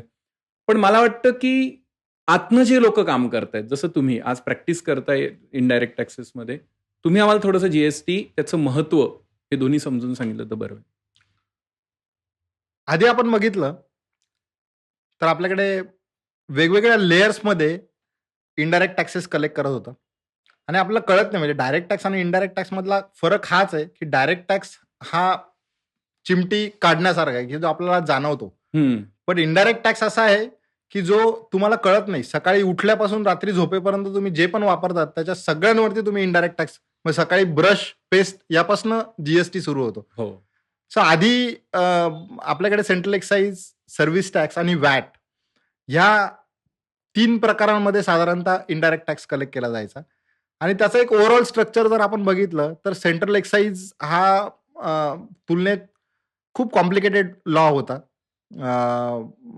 इन्स्पेक्टर राज असा एक फेमस वर्ड त्यावेळेस असायचा. Right. आणि तिकडनं आपण जीएसटी मध्ये आलो आणि मग याच्यामध्ये खूप सारे कॉम्प्लिकेशन्स होते की ज्यावेळेस इंटरस्टेट मुवमेंट ऑफ गुड्स होती त्यावेळेस ऑक्ट्राय असायचा किंवा स्टेट बॅरियर्स असायचे, ज्याच्यामुळे जी तुमची लॉजिस्टिकल मुवमेंट आहे ती कुठेतरी थांबायची. त्याच्यामुळे तुमची सप्लाय चेन मॅनेजमेंट किंवा तुमची सप्लाय चेन कॉस्ट जी आहे ती एकंदरीत वाढायची. प्रत्येक स्टेटने त्यांच्या वॅटमध्ये त्यांच्या अनुषंगाने काही बदल केलेले असायचे. मग काही स्टेटमध्ये ऑक्ट्राय होता, काही स्टेटमध्ये एलबीटी होता. सो असे वेगवेगळे टॅक्सेस होते. याचा अल्टिमेटली इफेक्ट कोणावर येणार, तर इनडायरेक्ट टॅक्सेस हा ultimately borne by the customer. जो शेवटचा कस्टमर आहे, जो ते परचेस करणार आहे, त्याला तो इनडायरेक्ट टॅक्स कुठेतरी पेड करायला लागायचा. सो आणि ज्यावेळेस आपण ग्लोबलायझेशन बघतो, इंडस्ट्रियलायझेशन झालेलं आहे, बाकीच्या कंट्रीज सोबत ज्यावेळेस आपल्याला कॉम्पिट करायचं आहे, म्हणजे आज आपण मॅन्युफॅक्चरिंगमध्ये एक चांगली पोझिशन कमवतोय, मग आपल्याला ज्यावेळेस चायनासोबत कुठेतरी ग्लोबल कॉम्पिटिशन करायची आहे, तर आपण टॅक्सेस एक्सपोर्ट नाही करू शकत. सो आपल्याला ते टॅक्सेशनचं बर्डन कुठेतरी कमी करायला पाहिजे. ह्या मूळ भावनेतनं, म्हणजे जीएसटी लॉ ज्यावेळेस लोकसभेमध्ये ज्यावेळेस कॉन्स्टिट्युशनल अमेंडमेंट बिल ज्यावेळेस इंट्रोड्यूस झालं, त्यावेळेस त्यावेळेसचे अर्थमंत्री अरुण जेटली यांनी स्टेटमेंट अँड ऑब्जेक्ट्स मध्ये सांगितलंय की there are 2 basic objective of this bill. पहिलं होतं की कॅस्केडिंग इफेक्ट, जो टॅक्सवरती टॅक्स लागतोय तो कमी व्हायला पाहिजे. आणि आज जो राज्यांमध्ये आपला देश वाटला गेलेला आहे, राज्यांमध्ये इन द सेन्स टॅक्सेशन फॉर्मॅटमध्ये, की प्रत्येक राज्याचा एक वेगळा वॅट आहे, प्रत्येक राज्यामध्ये जे बॅरियर्स आहे, त्याच्यामुळे India as a national market होत नाहीये. So every state is market. So India as a national market व्हावं, हा त्याच्या मागचा उद्देश होता आणि हे 2 उद्देश धरून जीएसटी लॉ हा इंट्रोड्यूस झाला. म्हणजे पुढे जाण्याआधी मला आता असा प्रश्न पडतो, एक सर्वसामान्य लोकांना पडणारा, म्हणजे खरंच त्यावेळेस असं असायचं की राजस्थान मधला टॅक्स वेगळा असेल, गुजरातचा वेगळा असेल आणि महाराष्ट्राचा वेगळा असेल, आणि परिस्थिती अवघड होत असेल मग त्यावेळेस बरीच. नाही, थोडं मागे घेऊन जातो. खरी सुरुवात झाली 2002 मध्ये, ज्यावेळेस वाजपेयी गव्हर्नमेंट सत्तेत होतं.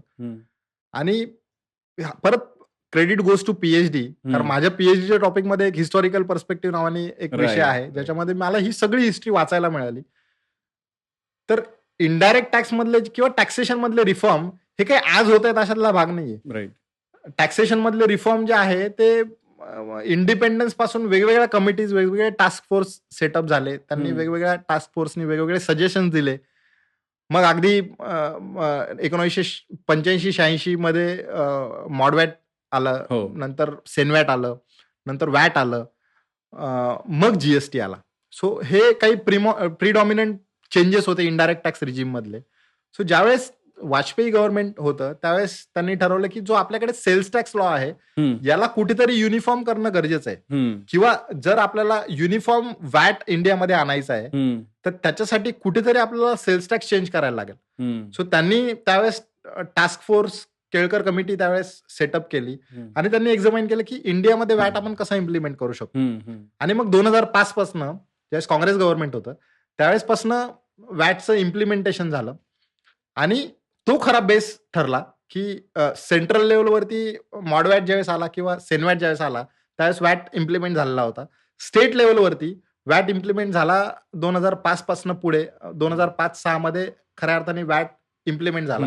आणि वॅट ज्यावेळेस इम्प्लिमेंट झाला त्यावेळेस आता जशी जीएसटी काउन्सिल आहे तशी त्यावेळेस empowered committee of state finance minister नावाने एक कमिटी होती किंवा एक ग्रुप ऑफ मिनिस्टर होता ज्यांनी एक व्हाईट पेपर बनवला होता की प्रत्येक स्टेटनी त्यांचा वॅट लॉ बनवायचा आहे, पण कुठल्या बेसिसवरती, कुठल्या ग्राउंड्सवरती. बरोबर. सो ते एक व्हाईट पेपर पॉलिसी, एक ड्राफ्ट प्रोव्हिजन्स त्यांनी दिलेल्या होत्या. बट स्टेटकडे एक ऑटोनॉमी होती की ते थोडेसे चेंजेस त्याच्यात करू शकतात. ओके. म्हणजे उदाहरणाखातर सांगायचं झालं तर एखादी motor vehicle, transport motor vehicle जर तुम्ही महाराष्ट्रात घेतली तर त्याच्यावरती वॅटमध्ये क्रेडिट मिळत होतो ऍज अ कॅपिटल गुड्स. पण जर शेजारचं गुजरात आहे तर गुजरातमध्ये त्याच्यावरती क्रेडिट नव्हतं मिळत. ओके. सो असे काही बारीक बारीक चेंजेस त्याच्यामध्ये केलेले होते. किंवा ऑक्ट्राय पॉइंट्स असतील किंवा तुमच्या स्टेट बाउंड्रीजवरचे जे रेस्ट्रिक्शन्स होते ते प्रत्येक स्टेट्समध्ये त्याचे रेग्युलेशन्स हे वेगवेगळे होते. आणि मग याच्यामुळे अल्टिमेटली व्हायचं काय तर तुमचा जो लॉजिस्टिकल कॉस्ट आहे, जो ट्रान्सपोर्टेशन टाइम आहे, किंवा जे आपण एक्साईज मध्ये बोलायचो इन्स्पेक्टर राज, तसंच इथे पण एक इन्स्पेक्टर राज होतं किंवा इथे पण गाड्या अडवल्या जायच्या, लोकांकडनं पैसे हे केले जायचे. सो त्याला कुठेतरी आळा बसावा म्हणून जीएसटी आला. ओके. आता मला कळलं की आमच्या काका जे होते त्यांची जी बाईक होती ती त्यांनी एमपीतनं का घेतली होती. सो जीएसटी हा खूप म्हणजे वाद झाले, बरेच कॉम्प्लिकेशन झाले आणि फायनली प्रॉपरली इम्प्लिमेंट झाला. आणि त्यामध्ये तुमच्यासारख्या प्रॅक्टिसिंग कॉस्ट अँड मॅनेजमेंट अकाउंटंट्सचा पण खूप मोठा रोल आहे. तर ज्यावेळेस तुम्ही थोडंसं मागे घेऊन जातो, तुम्ही शिकवत होते, तुम्हाला ऑफकोर्स CMA सारखं एक खूप मोठं क्वालिफिकेशन मिळाल्यानंतर चांगल्या जॉब ऑपॉर्च्युनिटीज आल्या होत्या, परंतु तुम्ही चॉईस केली की आपण प्रॅक्टिसमध्ये यावं आणि देवधर सरांकडे, जी की नाशकातली सर्वात जुनी आणि सर्वात नामांकित ही प्रॅक्टिसिंग फर्म मध्ये तुम्ही जॉईन झाले आणि आज तुम्ही तिथे पार्टनर म्हणूनही काम करताय.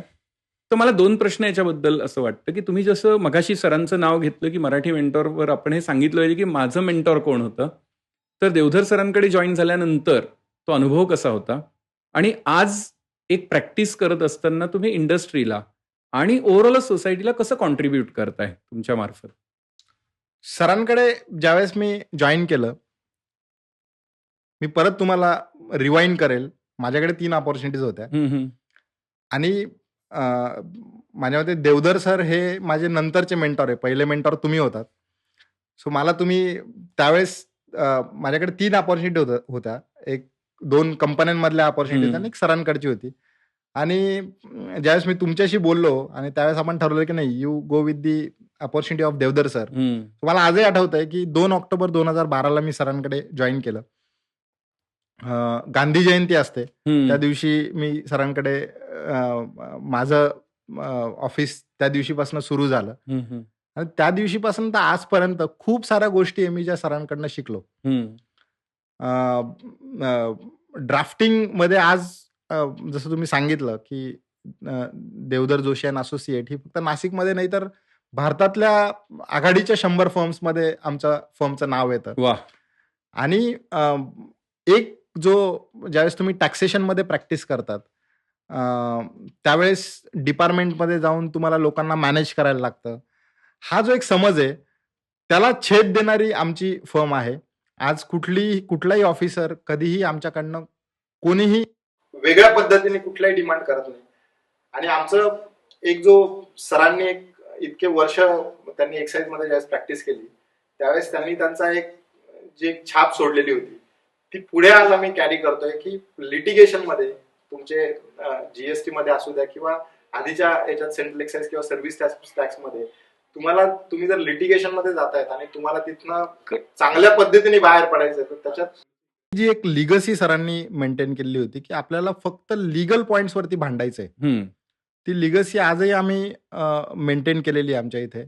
आणि आजही कुठलाही क्लायंट असू द्या किंवा कुठलाही टॅक्स प्रॅक्टिशनर किंवा चार्टर्ड अकाउंटंट हा आमच्याकडे कुठली केस घेऊन आल्यानंतर आम्ही ह्याच पॉइंट ऑफ व्ह्यूने काम करतो की याच्यात जो लिगल आस्पेक्ट असेल तो आम्ही बघू, बरोबर, बाकीचे आस्पेक्ट आम्ही बघणार नाही. सो तो एक कॉन्फिडन्स किंवा तो एक जे ब्रँड नेम नाशिकमध्ये क्रिएट केलेलं आहे. सो आय थिंक ती एक खूप मोठी गोष्ट आहे जी मला सरांकडे जॉईन केल्यानंतर जाणवली किंवा ती आम्ही आता कन्सिस्टंटली पुढे नेतोय. मला सगळ्यांना सांगायला खूप आवडेल की सरांनी आता असं म्हटलं की मी त्यांचा मेंटॉर आहे, पण खरं सांगायचं तर माझे मेंटॉर जे आहेत ते देवधर सर आहेत. आणि देवधर सरांशी बोलताना त्यांनी आम्हाला खूप छान एक गोष्ट सांगितली होती. मला तुम्हालाही सांगायला आवडेल, कारण तेव्हा मी ॲज अ स्टुडंट सरांकडनं शिकलो होतो, की कुठल्याही जनरली असं म्हटलं जातं की चार्टर्ड अकाउंटंट, कॉस्ट अकाउंटंट हे लोकं बिझनेस मॅनेज करून देतात किंवा टॅक्स प्लॅनिंगपेक्षा टॅक्स बुडवायला शिकवतात. ॲक्च्युअली असं नाहीये. सरांनी खूप छान सांगितलं, की जर तुम्ही क्लायंटला हे कन्व्हिन्स केलं, की त्यांनी जर सगळं प्रॉपर अकाउंटिंग केलं, त्याला ₹1ही एक्स्ट्रा द्यावा लागणार नाहीये. तू प्रॉपर शिकून घे किंवा आम्ही आहोत. पण तुम्ही जर सगळं क्लिअर ठेवलं, तर तुम्ही तेवढीच क्लिअर प्रॅक्टिस करू शकता. इथे मला सरांकडनं 2 गोष्टी शिकायला मिळाल्या आणि मला सगळ्यांना या 2 गोष्टी सांगायला आवडेल. एक, की तुम्ही जर क्लायंटला सांगताय, की आपण इमानदारीत सगळं करू, तर क्लायंट पण तयार होतात आणि ते सगळं छान होऊ शकतं. हे देवधर सरांनी आणि त्यांचा वसा चालवणाऱ्या जोशी सरांनी पण आता सिद्ध केलं. आणि दुसरं, जे युनिव्हर्सली सांगितलं जातं, की जर तुम्हाला यशस्वी व्हायचंय, तर तुम्हाला काही चुकीच्याच गोष्टी कराव्या लागतात. तसं नाहीये. तुम्ही तात्विक राहून आणि प्रत्येक गोष्ट नीट सांभाळूनही यशस्वी होऊ शकता. कदाचित वेळ लागेल, पण यश नक्की मिळेल. नक्कीच. वाह! दीपक सर, तुम्ही या सगळ्या कन्व्हर्सेशनमधून कॉस्ट अँड मॅनेजमेंट अकाउंटंट याचा एक रोल खूप छान सांगितला. पण आता मला असं वाटतं एक छोटासा गेम आपण खेळूया, की ज्याच्यामधनं आमच्या या पॉडकास्ट बघणाऱ्या सगळ्यांना पटकन कळेल, की कॉस्ट अँड मॅनेजमेंट अकाउंटंट कशाप्रकारे कॉन्ट्रिब्यूट करतं. एक इमॅजिनरी सिच्युएशन घेऊया, की एक कंपनी आहे, कुठली जी तुम्हाला आवडेल आणि त्याच्यात आहे ना खूप वेगवेगळे प्रॉब्लेम्स आहेत. तुम्ही आता मला ते रिपेअर करून द्यायचे, राइट? समजा या कंपनीमध्ये आम्ही बघितलंय, की प्रॉडक्टची जी सेलिंग प्राइस आहे ना, त्याच्यापेक्षा खर्चच जास्ती होतोय. काय करणार? खरी गंमत यातच आहे, की ज्यावेळेस तुम्ही प्रोफेशनल कोर्स करतात, त्याचा स्कोप कुठेही रिस्ट्रिक्टेड नाहीये. बरोबर. मग तुम्ही फायनान्समध्ये काम करा, तुम्ही कॉस्टिंगमध्ये काम करा, तुम्ही ॲडमिनिस्ट्रेशनमध्ये काम करा, तुम्ही एचआरमध्ये काम करा, तुम्ही मार्केटिंगमध्ये काम करा. सीए, सीएमए, सीएस हे असे कोर्सेस आहे, की तुम्हाला कुठल्याही प्रकारची जबाबदारी मिळाली किंवा कुठल्याही प्रकारची जर एखादी अपॉर्च्युनिटी किंवा सिच्युएशन हँडल करायची आहे, तर हे कोर्सेस तुम्हाला नक्कीच त्यामध्ये मदत करतात. राइट.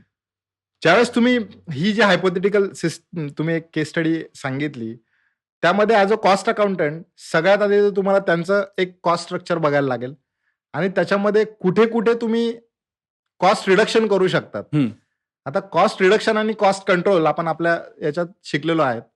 कॉस्ट रिडक्शन आणि कॉस्ट कंट्रोल ह्या 2 तशा बघायला गेल्या तर 2 ध्रुवांवरच्या गोष्टी.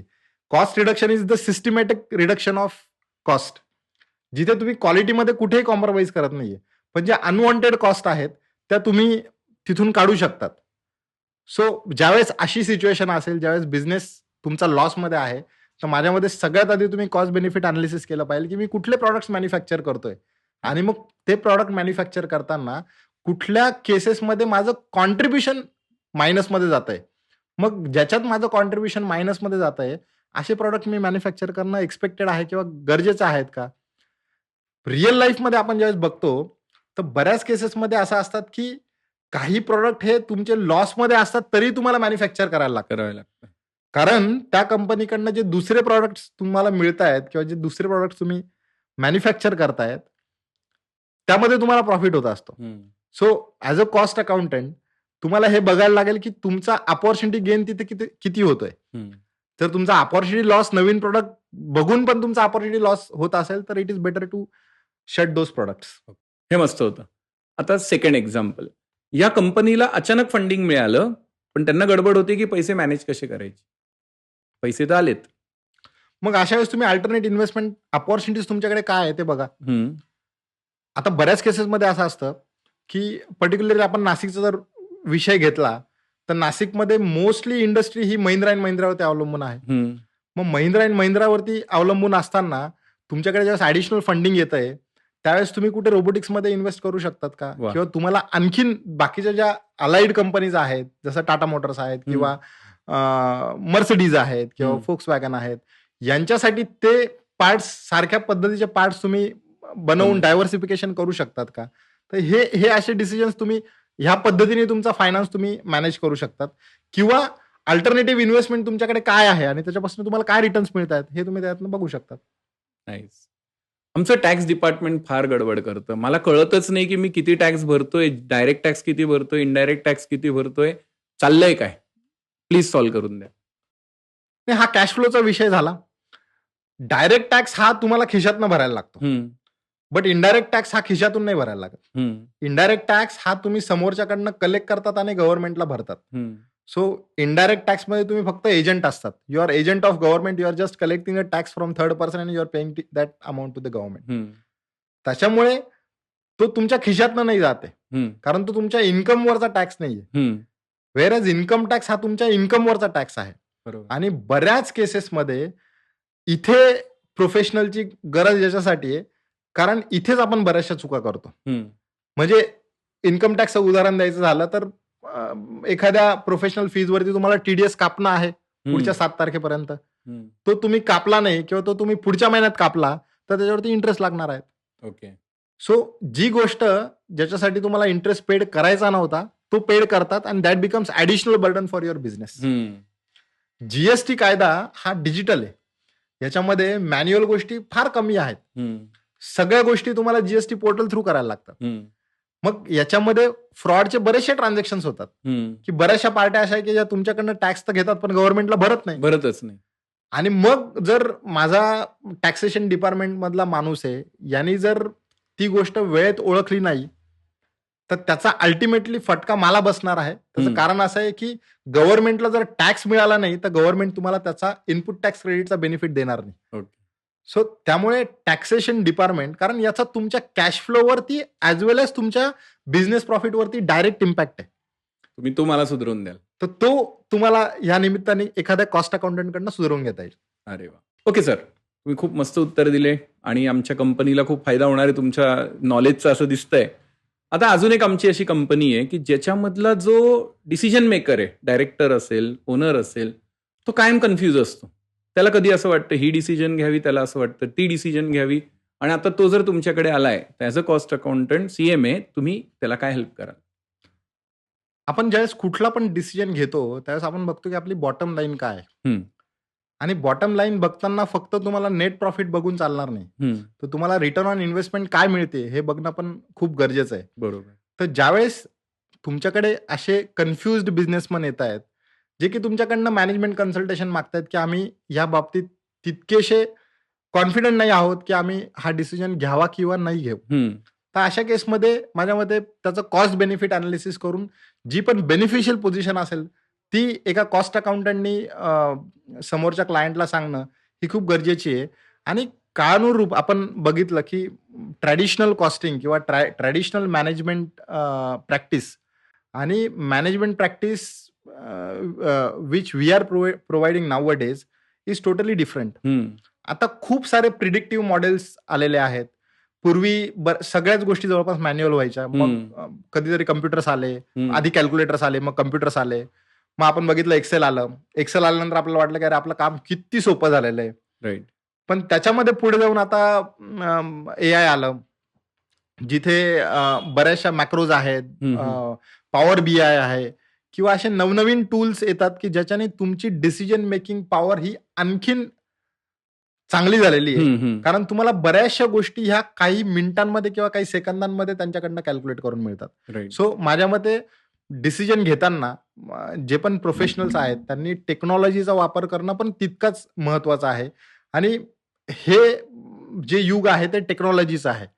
सो आता आपण इंडस्ट्री 5.0 कडे ज्यावेळेस बघतोय त्यावेळेस आपल्याला ज्या नवीन नवीन टेक्नॉलॉजीज आहेत, मग त्याच्यात AI आहे, रोबोटिक्स आहे किंवा ब्लॉकचेन मॅनेजमेंट आहेत, या सगळ्या गोष्टींकडे आपल्याला पॉझिटिव्हलीच बघायला लागेल आणि तरच आपण येणाऱ्या फ्युचरमध्ये सर्व्हाइव्ह करू शकतो. सो हे सगळे टूल वापरून माझ्या मते एक कॉस्ट अकाउंटंट किंवा एक प्रोफेशनल बिझनेसमनला चांगला हेल्प करू शकतो. आता लेटेस्ट जर आपण न्यूज बघितली जी खूप आपल्याला प्राऊड फिलिंग देणारी आहे की now we are the 4th largest economy. आणि ऑब्व्हियसली ज्याचा 4था नंबर येतो तो हळूहळू 3रा 2रा पहिल्याकडे जायचा प्रयत्न करतो.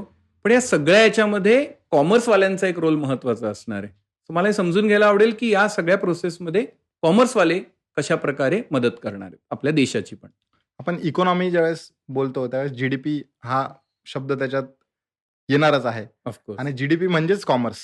सो तुमचा ग्रॉस डोमेस्टिक प्रोडक्ट सगळ्या भारताचा मिळून इन्कम किती आहेत आणि तो कसा आपण आज 4th पोझिशनला आहे, मग 3rd, 2nd आणि 1st ह्याच्याकडे आपण प्रोग्रेसिव्हली बघतोच आहेत.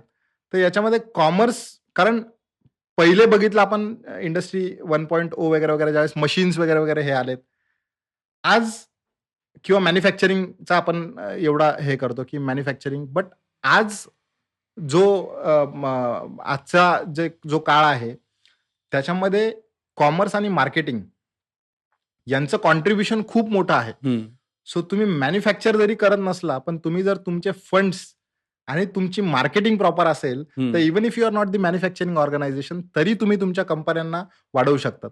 आणि आज मार्केटमध्ये असे खूप सारे ब्रँड्स आहेत की जे फक्त मार्केटिंग करतात, त्यांचं स्वतःचं मॅन्युफॅक्चरिंग नाहीये. सो मॅन्युफॅक्चरिंग कोणीतरी दुसरा करतोय आणि मार्केटिंग ब्रँड कोणीतरी वेगळा हे करतो आहे. आणि ह्या सगळ्या याचा बॅकबोन जर कोणी असेल तो आहे कॉमर्स. कारण कुठलीही ऑर्गनायझेशन त्याच्यामध्ये जर प्रॉपर फायनान्शियल मॅनेजमेंट नसेल तर ती सर्व्हाइव्हच करू शकत नाही. सो तुमच्याकडे किती चांगलं प्रॉडक्ट असू द्या, तुमच्याकडे किती चांगलं मार्केट असू द्या, पण तुमच्याकडे जर पैसे नसेल, तुमच्याकडे जर कॉमर्स नसेल, तर तुम्ही मार्केटमध्ये सर्व्हाइव्ह करू शकत नाही. ही तितकीच काय म्हणू शकतो आपण की तितकीच इम्पॉर्टंट गोष्ट आहे, ज्याच्यामुळे बिझनेस, कारण ज्याचा प्रॉफिट पेक्षाही पण आपण विचार करतो कॅश फ्लो माझा व्यवस्थित असला पाहिजे. ओके. सो बऱ्याचदा आपण आपल्या कॉमर्समध्ये नोशनल लॉस किंवा नोशनल प्रॉफिट ह्या कन्सेप्ट आपण आपल्या याच्यात बोलत असतो. सो नोशनल प्रॉफिट किंवा नोशनल लॉस काय कन्सेप्ट आहे किंवा त्याचा कॅश फ्लोवरती कसा इम्पॅक्ट होतो. So if your overall cash flow is positive, तर तुमचं ऑर्गनायझेशन हे इझिली कुठल्याही कॉम्पिटिशनमध्ये सर्व्हाइव्ह करू शकतं. आणि त्याचा आजचं ज्यावेळेस आपण मार्केट डायनॅमिक्स बघतो, मागच्या 1 वर्षामध्ये तुम्ही बघा सिल्वर आणि गोल्ड ज्या पद्धतीने त्याचे रेट्स कुठेतरी चेंज झालेले आहेत किंवा कुठेतरी वाढत आहेत. आपण टेक्सटाईलमध्ये पण बघतो आहेत की तिथे पण खूप सारे फ्लक्च्युएशन झाले की अमेरिकेने टॅरिफ वाढल्यानंतर अचानक ट्रेड पोझिशन ही टोटली चेंज झाली. सो ह्या सगळ्या सिनारिओमध्ये कॉमर्स करणाऱ्यांचा किंवा कमर्शियल लोक जे आहेत त्यांच्याकडे अल्टरनेट स्ट्रॅटेजीज काय आहेत त्या खूप महत्वाच्या आहेत. त्याच्यामुळे एकंदरीत कॉमर्सचा आपल्या इकॉनॉमीसाठी किंवा आपल्या इकॉनॉमीमध्ये खूप मोठं कॉन्ट्रीब्युशन आहे. म्हणजे एक आपल्याला जर आता पुढे सरकायचं तर कॉमर्सवाल्यांनी जरा बाह्या सरसावून सुरुवात केली पाहिजे. नक्कीच. कारण मला आठवतं आणि मला सगळ्यांना सांगायला खूप आनंद होतो की ज्यावेळेस आपण एक छोटीशी कन्सेप्ट घेतली, शार्क टँक इंडिया सारखा शो, की ज्याच्यामध्ये चांगल्या चांगल्या बिझनेस करणाऱ्या इच्छुक लोकांना फंडिंग मिळतंय. तर तुम्हाला आठवत असेल नाशिकमध्ये किंवा नाशिक जिल्ह्यामध्ये 2 वेळा शार्क टँक इंडियाकडनं फंडिंग मिळालंय. आणि मजेशीर गोष्ट, मला खास सगळ्यांना सांगावं असं वाटतं की मजेशीर गोष्ट अशी आहे, एक फंडिंग मिळालं होतं ईव्ही बाईक्ससाठी, म्हणजे ईव्ही व्हेकल्ससाठी, आणि दुसरं फंडिंग मिळालं शेतामधलं काम करण्यासाठी. जे जुगाडू कमलेश नावाची जी एक बरंच फेमस झालं होतं. तर विचार करा की या सगळ्या मागे कॉमर्स आहे. एक शेतकऱ्याचा मुलगा आहे, त्याला बिझनेस डेव्हलप करायलाही कॉमर्सवाल्यांचा हेल्प लागणार आहे, कारण फंडिंग मिळणार आहे. आणि एक इंजिनियर आहे ज्याला ईव्ही डेव्हलप करायला पण कॉमर्सवाल्यांचं मदत लागणार आहे. सो अतिशय सुंदर उत्तर दिलं की सर शेवटी तुम्ही शार्क टँकचा ज्यावेळेस विषय आपण बघतो किंवा काढला जातो आणि शार्क टँक मध्ये पण आल्यानंतर प्रोडक्ट प्रॉपर्टीज चेक केल्यानंतर शेवटी विषय कशावरती येतो? टॉप लाईन, किती, तुमचा टॉप लाईन किती, तुमची बॉटम लाईन काय. Exactly. So commerce matter a lot. आणि कॉमर्सवाल्यांसाठी बऱ्याचदा आपण असं म्हणतो की मला सायन्सला ऍडमिशन मिळालं नाही, मला आर्ट्सला जायचं नव्हतं म्हणून मी कॉमर्सला आलो. तर मुळात हा जो एक परसेप्शन आहे तेच चुकीचं आहे. तेच चुकीचं आहे. आणि ज्यावेळेस एखादा माणूस, आणि कॉमर्स म्हणजे फक्त अकाउंटंट ही जी एक छबी बनलेली आहे ती कुठेतरी आपल्याला बाहेर काढली पाहिजे. कॉमर्स म्हणजे डिसिजन मेकर्स. कारण at the end of day आकडे मॅटर्स करतात, आणि ते आकडे जर तुम्हाला ओळखता आले आणि त्या आकड्यांवरनं जर तुम्ही काही इंटरप्रिट करू शकलात, तर माझ्या मते जी आपण 10x ग्रोथ म्हणतो, आणि नाशिकमध्ये बऱ्याचशा कंपन्या अशा तुम्ही पण बघितल्या असेल की ज्यांनी साधारणतः 1 करोड पासून त्यांचा टर्नओव्हर सुरू केला, ज्या 1400-1500 करोड पर्यंत पोहोचल्या. सो याच्यामध्ये कुठेही पण फक्त तुमचं प्रॉडक्ट खूप चांगलं आहे म्हणून तुमचा 1000 करोड, कारण now we are in perfect competition. Perfect competition मध्ये इथे काही मोनोपॉली नाही की मी एखादा प्रॉडक्ट बनवतोय, आणि now most of the technologies are open technology. त्याच्यामुळे असं नाहीये की मी काहीतरी बनवतोय ते खूप काहीतरी वेगळं आहे. तर ह्या सगळ्या याच्यामध्ये तुम्ही तुमचे जे रिसोर्सेस आहेत ते ऑप्टिममली तुम्ही कशी यूज करतायत. Correct. आणि माझ्या मते कॉमर्सवाला जो पण माणूस असेल किंवा कॉमर्स केलेला माणूस जो आहे त्याला हे पटकन समजेल की ऑप्टिममली आपल्याला कुठलेही रिसोर्सेस कसे वापरायचे. परफेक्ट. आणि that is the base of every business. Yes. आणि अशाच प्रकारे ती इकॉनॉमी ग्रो होणार. वा. दीपक सर, सध्या आपण नाशिककर खुश आहोत कारण सिंहस्थ कुंभमेळा नाशिकमध्ये येणार आहे. मग फंड्स येतात, रस्ते वगैरे छान होतात, मस्त वाटतं. पण आपल्याला माहिती आहे प्रोफेशनलला की खरी ग्रोथ ही आपल्याला इंडस्ट्रीमधनं मिळत असते. तर तुम्ही एवढ्या सगळ्या इंडस्ट्रीजमध्ये फिरत असता, नाशिक असेल, सिन्नर असेल, ओझर असेल, तर कशा प्रकारे नाशिकची इंडस्ट्री ग्रो होते हे ऐकायला आम्हाला खूप आवडेल. नाही, ओव्हरऑल नाशिकचा आपण एक ज्युरिस्डिक्शन बघितलं किंवा एकदा मॅप बघितला तर प्रत्येकच एरियामध्ये त्या कंपन्यांनी म्हणजे जसं सातपूर अंबड बघितलं आपण तर महिंद्रा अँड महिंद्राचं खूप मोठं कॉन्ट्रीब्युशन आहे. खूप सारे को मेकर्स त्यांनी इथे डेव्हलप केले. मग Correct. फार्मास्युटिकल इंडस्ट्री बघितलं तर ग्लॅक्सो आहे, ग्लेनमार्क आहे, हम्म. ब्लू क्रॉस आहे, की यांनी नाशिकच्या कॉन्ट्रीब्युशन मध्ये खूप मोठा एक म्हणजे अगदी आपण दिंडोरी साईडला जरी गेलो तरी छोटे छोटे असे खूप सारे युनिट्स आहेत की जे खूप वेगळ्या पद्धतीने नाशिकमध्ये एक इनडायरेक्टली नाशिकच्या ग्रोथमध्ये कॉन्ट्रीब्युशन करतायत. नवीन जी दिंडोरी साईडला जी MIDC झाली तिथे रिलायन्स बायोटेक नावाने एक मोठा त्यांचा बायोटेक्नॉलॉजीचा एक प्लांट त्यांनी तिथे इस्टॅब्लिश केलेला आहे. वा. किंवा ग्लेनमार्कनी पण तिथे एक मोठी फॅक्टरी सुरू केलेली आहे. सो हे सगळे फॅक्टर्स कुठेतरी इनडायरेक्टली नाशिकच्या ग्रोथमध्ये कॉन्ट्रीब्युशन देत आहेत आणि प्रत्येकच एरियामध्ये. मग तुम्ही सिन्नरला जा, तिकडे मायलन आहे किंवा मोठ्या मोठ्या इंडस्ट्रीज आहेत की ज्यांनी त्यांचं एक अस्तित्व नाशकापासून सुरू केलं आणि आज त्यांची ओळख नाशिकमध्ये सुला वाईन्स आहे. आपण वाईन कॅपिटल आहे. Nashik is wine capital.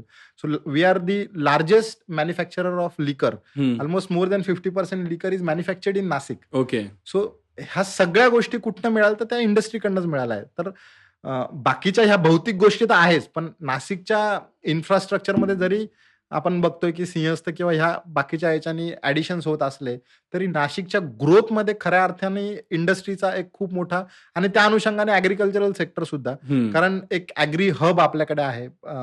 मग द्राक्ष घ्या किंवा फुलं आहे आपल्याकडनं, कांदा आपल्याकडनं सगळीकडे सप्लाय होतो. सह्याद्री फार्म्स मला खरंच खूप आनंद आहे. मी त्यांच्यासोबत असोसिएटेड आहे. एक खूप वेगळ्या पद्धतीची कन्सेप्ट आहे. एक वेगळ्या पद्धतीने ते काम करतायत, शेतकऱ्यांसाठी काम करतायत आणि कुठलाही स्वार्थ न ठेवता. सो बिझनेस करताना ही खूप वाखाणण्याजोगी गोष्ट आहे. आणि तिथले जे मॅनेजिंग डायरेक्टर आहे विलास शिंदे सर, सो त्यांनी खऱ्या अर्थाने ही खूप चांगली कन्सेप्ट पुढे आणली आणि शेतकऱ्यांसाठी म्हणजे आम्ही ज्यावेळेस बघतो, मी त्यांच्यासोबत मागच्या 8-9 वर्षांपासून काम करतोय आणि प्रत्येक एक रुपयासाठी शेतकऱ्यांसाठी विचार करून काम करणारी कंपनी किंवा काम करणारा माणूस म्हणून खरंच त्यांच्यासोबत ज्यावेळेस तुम्ही असोसिएट होता. आणि असे काही बरेचसे क्लायंट्स आहेत की जिथे तुम्ही इमोशनली अटॅच्ड आहात. म्हणजे जिथे तुम्ही पैशांसाठी अटॅचमेंट नाही तुमची, तुमच्या इमोशन्स सोबत तुम्ही तिथे इमोशनली, कारण मी पण गावाकडनं आलेला असल्यामुळे तो एक जो माहोल आहे. आणि तुम्ही खरंच एकदा त्यांची कंपनी खरंच एकदा व्हिजिट करा. त्यांनी जो वर्ल्ड क्लास कॅम्पस म्हणजे नाशिकमध्ये तुम्हाला एखादी MNC सुद्धा असं इन्फ्रास्ट्रक्चर नसेल, असं इन्फ्रास्ट्रक्चर आहे. त्यांच्या इमानदारीचं DNA देवधर जोशी आणि असोसिएटच्या DNAशी पण मॅच झाल्यामुळे तुम्हाला अजून छान त्याचा कनेक्ट होतोय. सो खूपच छान इंडस्ट्री आज डेव्हलप होते नाशिकमध्ये and we are very hopeful की आपल्या पुढच्या पिढीला नाशिकमध्येच काहीतरी छान मिळेल. नक्कीच. आता या सगळ्या जर्नीमध्ये कॉस्ट अकाउंटंटचा रोल प्ले करता करता पुढच्या पिढीसाठी पण काहीतरी कॉन्ट्रीब्यूट करावं या दृष्टीने तुम्हाला एक अपॉर्च्युनिटी जी मिळाली आणि ती तुम्ही लगेच ग्रॅब केली, ती म्हणजे Bhonsala institute Bhonsala military college. ती म्हणजे भोसला मिलिटरी स्कूलमध्ये ज्यावेळेस छोटे जवान जे मुलं आहेत त्यांच्यासाठी काहीतरी करायची अपॉर्च्युनिटी आली, तर त्याच्याकडे तुम्ही कसं बघता की हे स्टुडंट्स कसे आहेत? आणि त्याच्यातच मला एक अजून प्रश्न आहे की ही जी नवीन पिढी तयार होते, जेन झी आपण ज्यांना म्हणतो किंवा लोक म्हणतात, त्याच्याकडे बघताना तुम्हाला काय वाटतं? काय त्यांचे पॉझिटिव्ह पॉईंट्स वाटतात? कुठे ते थोडेसे कमी पडत आहे? हे पण आम्हाला नक्की सांगा. भोसला मिलिटरी स्कूल म्हणजे CHMES, central Hindu military education society, 1935 साली धर्मवीर डॉक्टर बाळकृष्ण शिवराम मुंजे यांनी ही संस्था नाशिकमध्ये सुरू केली. आणि विजनरी मुंजेजी खूप विजनरी होते. प्रत्येक गोष्टीमध्ये जे आपण काय म्हणता येईल की इंडियनायझेशन किंवा आपण ज्या म्हणतो की आता आपण मेक इन इंडिया त्याला म्हणतो. सो त्या काळात 1935 साली ज्यावेळेस आपल्याला स्वातंत्र्य पण स्वातंत्र्य मिळालं नव्हतं. नव्हतं, त्यावेळेस डिफेन्समध्ये आपण कोणावरती अवलंबून नसायला पाहिजे किंवा आपल्या इथले जे पण मुलं किंवा मुली आहेत, त्यांना कुठेतरी मिलिटरीचा एक धडा असला पाहिजे किंवा हां. कुठला तरी एक बॅकग्राऊंड असलं पाहिजे. ह्या उद्देशाने त्यांनी 1935 साली ह्या संस्थेची पायाभरणी केली. त्याच्यानंतर सुरुवातीला ज्यावेळेस हे इन्स्टिट्यूट झालं, तर भोसला मिलिटरी स्कूल नावाजलेलं स्कूल आहे भारतामध्ये सैनिकी शिक्षणासाठी. हो. आज आमच्याकडे भोसला मिलिटरी स्कूल बॉईज आणि Bhonsala military school girls Nashik आणि नागपूर ह्या 2 विभागांमध्ये काम करतं. पण भोसला मिलिटरी स्कूल सोबत central Hindu military education society जी आहे CHMES, तर यांचा बाकीचे पण बरेचसे इन्स्टिट्यूट आहे. 22 इन्स्टिट्यूट आहे टोटल. अरे बाप! सो फक्त मिलिटरी स्कूल हा एक स्कोप रिस्ट्रिक्टेड न राहता बाकीचे पण आहे. मग VPP ग्रुप ऑफ स्कूल आहे, जिथे CBSE, स्टेट बोर्ड आणि English medium nursery to 10th पर्यंत विद्यार्थी शिकतात. मग कॉलेज आहे, जिथे 11वी-12वी पासनं अगदी MCOM किंवा पोस्ट ग्रॅज्युएशन पर्यंत आहे. डॉक्टर मुंजे इन्स्टिट्यूट ऑफ मॅनेजमेंट आहे, जिथे MBA किंवा BBA हे प्रोफेशनल कोर्सेस शिकवले जातात. नर्सिंग इन्स्टिट्यूट आहे, ॲडव्हेंचर आहे. सो खूप वेगवेगळ्या इन्स्टिट्यूट आहेत आणि मी खरंच खूप भाग्यशाली आहे की मला अशा संस्थेसोबत मी जोडला गेलो आणि परत जसं तुम्ही सांगितलं, तर आपल्या आयुष्यात खूप चांगले माणसं आपल्या आजूबाजूला असतात आणि त्यातलेच एक हेमंत देशपांडे, कॉस्ट अकाउंटंट, आणि त्यांनी मला एक दिवस सांगितले की सर, तुम्ही संस्थेमध्ये एक चांगलं काम करू शकतात. तुम्ही या, तुम्ही संस्थेमध्ये कॉन्ट्रीब्यूट करा आणि मला ती अपॉर्च्युनिटी मिळाली. आज आम्ही VPP CBSE म्हणजे खरं सांगायचं तर आजच्या काळामध्ये एज्युकेशन हा बाजार आहे. सो ही अशी इंडस्ट्री आहे की जिथे लोकांकडनं त्यांचे इमोशन्सला हात घालून तुम्ही पैसे काढू शकता आणि त्यांना कळणार पण नाही किंवा ते त्याचं वाईट पण वाटून घेणार नाही. आज लाखोनी फीज घेतात. आज नाशिक सारख्या एरियामध्ये कॉलेज रोड हा आज it is heart of the city. Correct. आणि कॉलेज रोडला तुम्ही अफोर्डेबल फीजमध्ये मुलांना एज्युकेशन देतायत. संस्थेचं ब्रीदवाक्य किंवा आपण जे म्हणतो की नेशन फर्स्ट, हे जर कुठे प्रॅक्टिकली इम्प्लिमेंट होत असेल तर ते आहे CHME सोसायटी. की जिथे समाजाला पहिलं आपण काहीतरी दायित्व आहे किंवा समाजासाठी आपण काहीतरी केलं पाहिजे, हा उद्देश लक्षात घेतला जातो. आणि आज अफोर्डेबल फीज म्हणजे CBSE स्कूल बद्दल जर सांगायचं झालं सर, तर आपल्याकडे कुठलंही पण तुम्ही दुसरं CBSE स्कूल घ्या, लाखांमध्ये फीज आहे. सामान्य घरातला माणूस किंवा सामान्य घरातला मुलगा असेल तर तो कसा CBSE मध्ये शिकेल? जर लाखांमध्ये फीज असेल तर कसा तो पेड करणार? खरे. तर तिथे आमचं VPP CBSE स्कूल आहे की जे एका अफोर्डेबल फीजमध्ये एक चांगल्या पद्धतीचं शिक्षण देत आहे. बरं, फक्त शिक्षण नाही, इथे अकॅडमिक्स नाही बघितलं जात. तर इथे तुमच्या स्पोर्ट्सवरती Bhonsala is known for the sports. Exactly. So आमच्याकडे CBSE स्कूलमध्ये स्विमिंग कंपल्सरी आहे. का बरं? तर it is life saving game. So त्याच्याकडे स्पोर्ट्स ह्या पॉईंट ऑफ व्ह्यूने आपण बघतोच आहे, पण त्याच्याकडे तुम्ही एक लाईफ सेव्हिंग गेम म्हणून पण बघितलं पाहिजे की त्याच्याने तुमचे प्राण, तुमच्यासोबतच बाकीच्यांचे पण तुम्ही प्राण वाचवू शकतात. आपल्याकडे रोबोटिक्स आहे, आपल्याकडे बाकीचे चेस आहेत किंवा व्हॉलीबॉल आहे, फुटबॉल आहेत.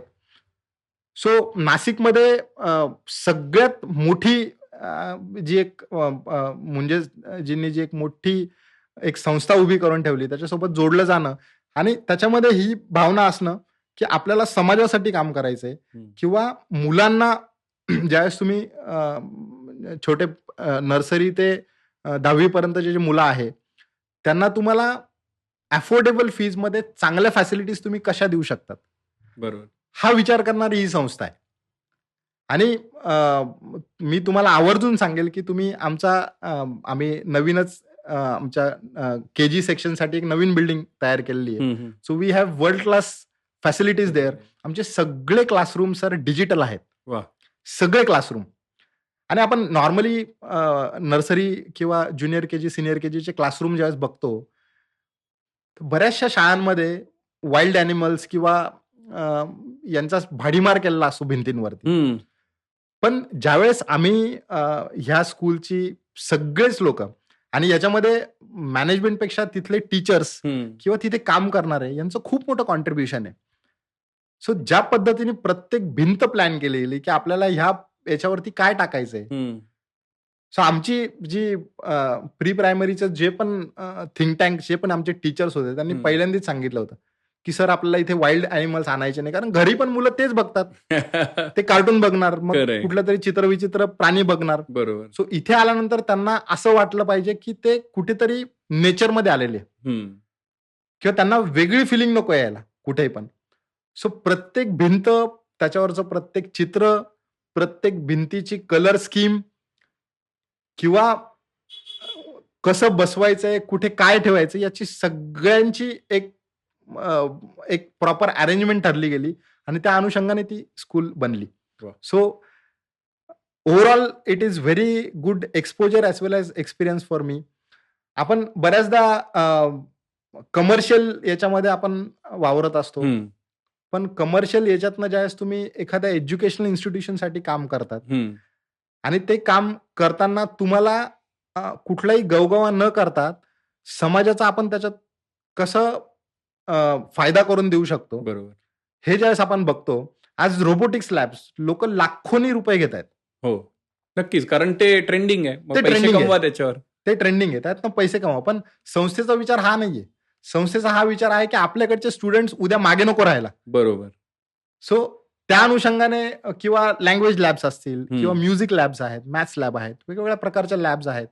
सो ह्या सगळ्या याच्यात एक CHME सोसायटीची जी मॅनेजमेंट आहे किंवा आमचे जे टीचर्स आहेत त्यांचं खूप मोठं कॉन्ट्रीब्युशन आहे.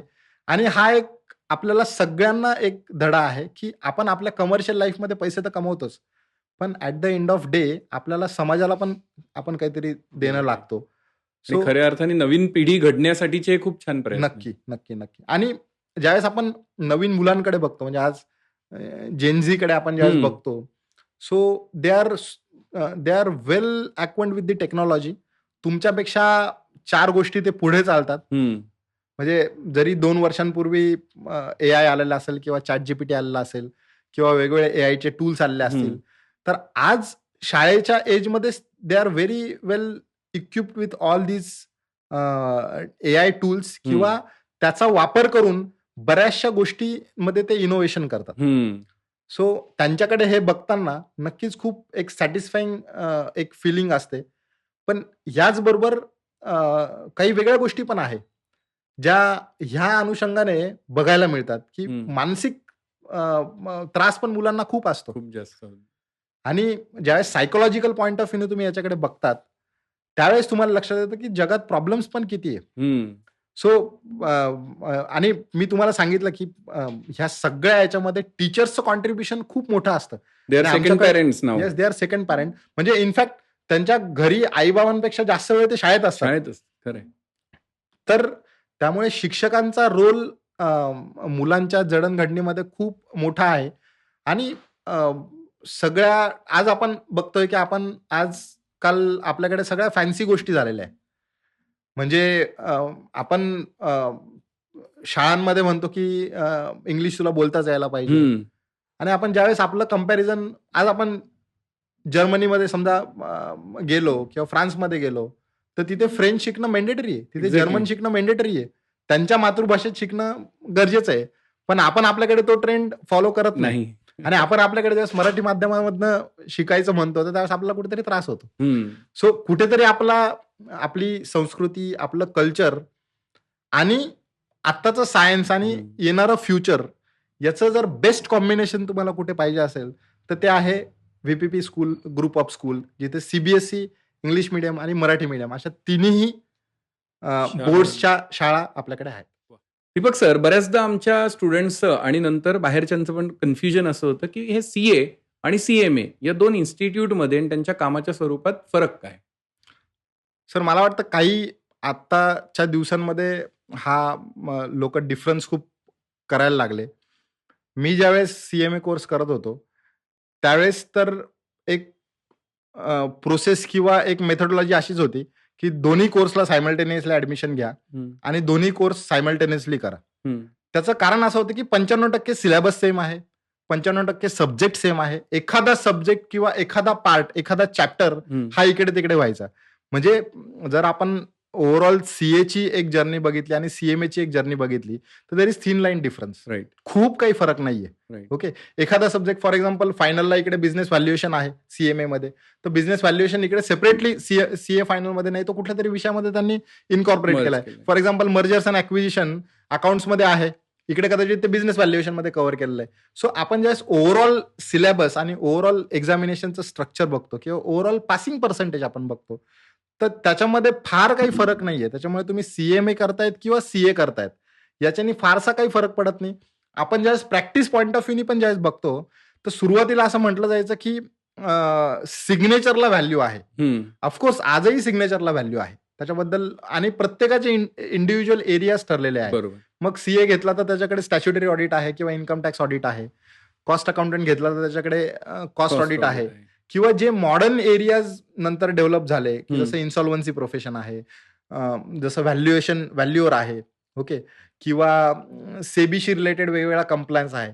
इथे तीनही institute whether it is CA, CMA और सीएस, या तिघांनाही सिमिलर लेवलवरती रिप्रेझेंटेशन किंवा सिमिलर लेवलवरती प्रॅक्टिसमध्ये ऑपॉर्च्युनिटी आहे. हम्म, तर आजच्या जगामध्ये मला असं वाटतं की तुम्ही सीए करा किंवा सीएमए करा, याच्याने तुम्हाला फक्त एक गेटवे मिळणार आहे, तुम्हाला फक्त एक दरवाजा उघडला जाणार आहे. आणि सर तुम्ही आता जे सीएमए पास होतात त्यांचे पॅकेजेस बघा, कॅम्पस पॅकेजेस बघा, 22 लाख, 25 लाख, 30 लाख हम्म. असे पॅकेजेस मिळत आहेत. वा. सो आणि ओव्हरऑल आपण जे कॉस्ट ऑफ एज्युकेशन म्हणतो, तर मी आज सकाळीच एक लिंक्डइन पोस्ट बघत होते, एका मुलीची कॉस्ट अकाउंट सीएमए चे स्टुडंट आहे. तर एज्युकेशन लोन पण घ्यायची गरज नाही. ह्या कॉस्टमध्ये जर तुम्ही कुठले कोर्स करू शकत असाल तर ते प्रोफेशनल कोर्सेस आहेत. अगदी मग ते खरं. सीए घ्या, सीएमए घ्या किंवा सीएस घ्या. मला आठवते माझ्या पूर्ण करिअरची जर आपण एक बॅकग्राऊंड बघितली किंवा पूर्ण करिअर मधला मी जर स्वतःची कॉस्ट काढली तर it was less than 1 lakh rupees. So कुठलंही मॅनेजमेंट, चांगल्या मॅनेजमेंट इन्स्टिट्यूटमध्ये तुम्ही एका वर्षीची फी 2 ते 3 लाख रुपये भरतात. आणि हा असा कोर्स आहेत किंवा सीए, सीएमए किंवा सीएस हे असे कोर्स आहेत की ज्याच्यामध्ये तुम्हाला 1 लाखापेक्षा कमी खर्च येतो. बरं, दोन्ही इन्स्टिट्यूटच्या स्कॉलरशिप स्कीम्स आहे. सो एखादा इकॉनॉमिकली बॅकवर्ड असेल, त्याला फीज भरणं शक्य नसेल, तर इन्स्टिट्यूट त्यांना हेल्प करते. एक्झॅक्टली. त्यांना स्कॉलरशिप त्यामध्ये दिली जाते. सो माझ्या मते कमी खर्चांमध्ये जर तुम्हाला एक चांगलं करिअर पाहिजे असेल तर नक्कीच ह्या ज्या प्रोफेशनल डिग्री आहे, whether it is CA, CMA, CS, म्हणजे आपण असं म्हणू शकतो की 2 भाऊ सोबत चाललेले आहेत, असं म्हणणं पण वावगं ठरणार नाही. बरोबर. सो ऍब्सोल्युटली ज्यावेळेस तुम्ही जॉब, आणि याचा फक्त इंडस्ट्रीमध्येच तुम्हाला जॉबसाठी वाव नाहीये, तर तुम्ही गव्हर्नमेंटमध्ये पण जाऊ शकता.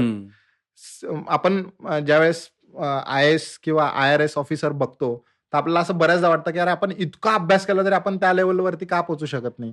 तर मिनिस्ट्री ऑफ कॉर्पोरेट अफेअर्सच्या under there is one separate branch called cost audit branch. आणि कॉस्ट ऑडिट ब्रँच मध्ये फक्त सीए आणि सीएमए ह्या 2च डिग्रीला एंट्री मिळते. वा. आणि ती entry is equivalent to IAS. म्हणजे सहज ज्यावेळेस तुम्ही पॉडकास्ट झाल्यानंतर तुम्ही बघा, जर तुम्ही गुगलवरती बघितलं तर यू विल फाइंड दॅट की it is equivalent to the IAS. वा, ही खूप महत्वाची गोष्ट आहे. आणि खूप छान, म्हणजे आणि तिथे तुम्ही काय करता, तर तुम्ही गव्हर्नमेंटचे जे वेगवेगळे प्रोजेक्ट्स आहेत किंवा गव्हर्नमेंटच्या ज्या वेगवेगळ्या गव्हर्नमेंटला जी इन्फॉर्मेशन लागते, मग तुम्ही अँटी डम्पिंग घ्या की चायनाकडनं समजा एखादं मटेरियल खूप डंप होतं इंडियामध्ये, याच्यावरती अँटी डम्पिंग ड्युटी लावली पाहिजे, हे गव्हर्नमेंटला सजेशन कोण देतं? एक्झॅक्टली. आणि कोण देऊ शकतं? तर हे सजेशन देतात सीए किंवा सीएमए जे कॉस्ट ऑडिट ब्रँच मध्ये बसलेले आहेत, ते त्याचा स्टडी करतात, ते त्याच्यावरती प्रॉपर अनालिसिस करतात आणि मग ते गव्हर्नमेंटला सजेस्ट करतात की याच्यावरती आपण अँटी डम्पिंग ड्युटी लावली पाहिजे.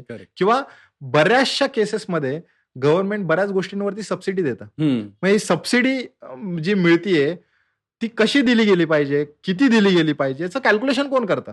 So ultimately it is the chartered accountant और cost accountant who are sitting there, they are doing all this things. मला असं वाटतं की ज्यावेळेस तुम्हाला नोकरीमध्ये सारख्या अपॉर्च्युनिटीज आहेत, ज्यावेळेस तुमचे स्कोप हे चांगल्या पद्धतीने जर ऑलरेडी डिटेल्ड करून ठेवले आहे. एखादी गोष्ट इकडे तिकडे सोडल्यास दोघांमध्ये फारसा काही फरक नाहीये. सो माझ्या मते दोन्ही पण भाऊ सारख्याच दिशेने, आणि ज्यावेळेस आपण ग्लोबल कम्पॅरिझन करतो मग तुम्ही याचं इंटरनॅशनली कुठल्याही कोर्स सोबत कम्पॅरिझन करा. The way the syllabus is designed by the CA Institute or CMA Institute in India, it is totally different as compared to any other institute. So मला कायम असं वाटतं की आपल्याला बऱ्याच आपण बघतो की फॉरेन इन्स्टिट्यूट आहे, त्यांनी 2च विषय आहे, 3च विषय द्या, तुम्ही CMA व्हा किंवा CPA व्हा.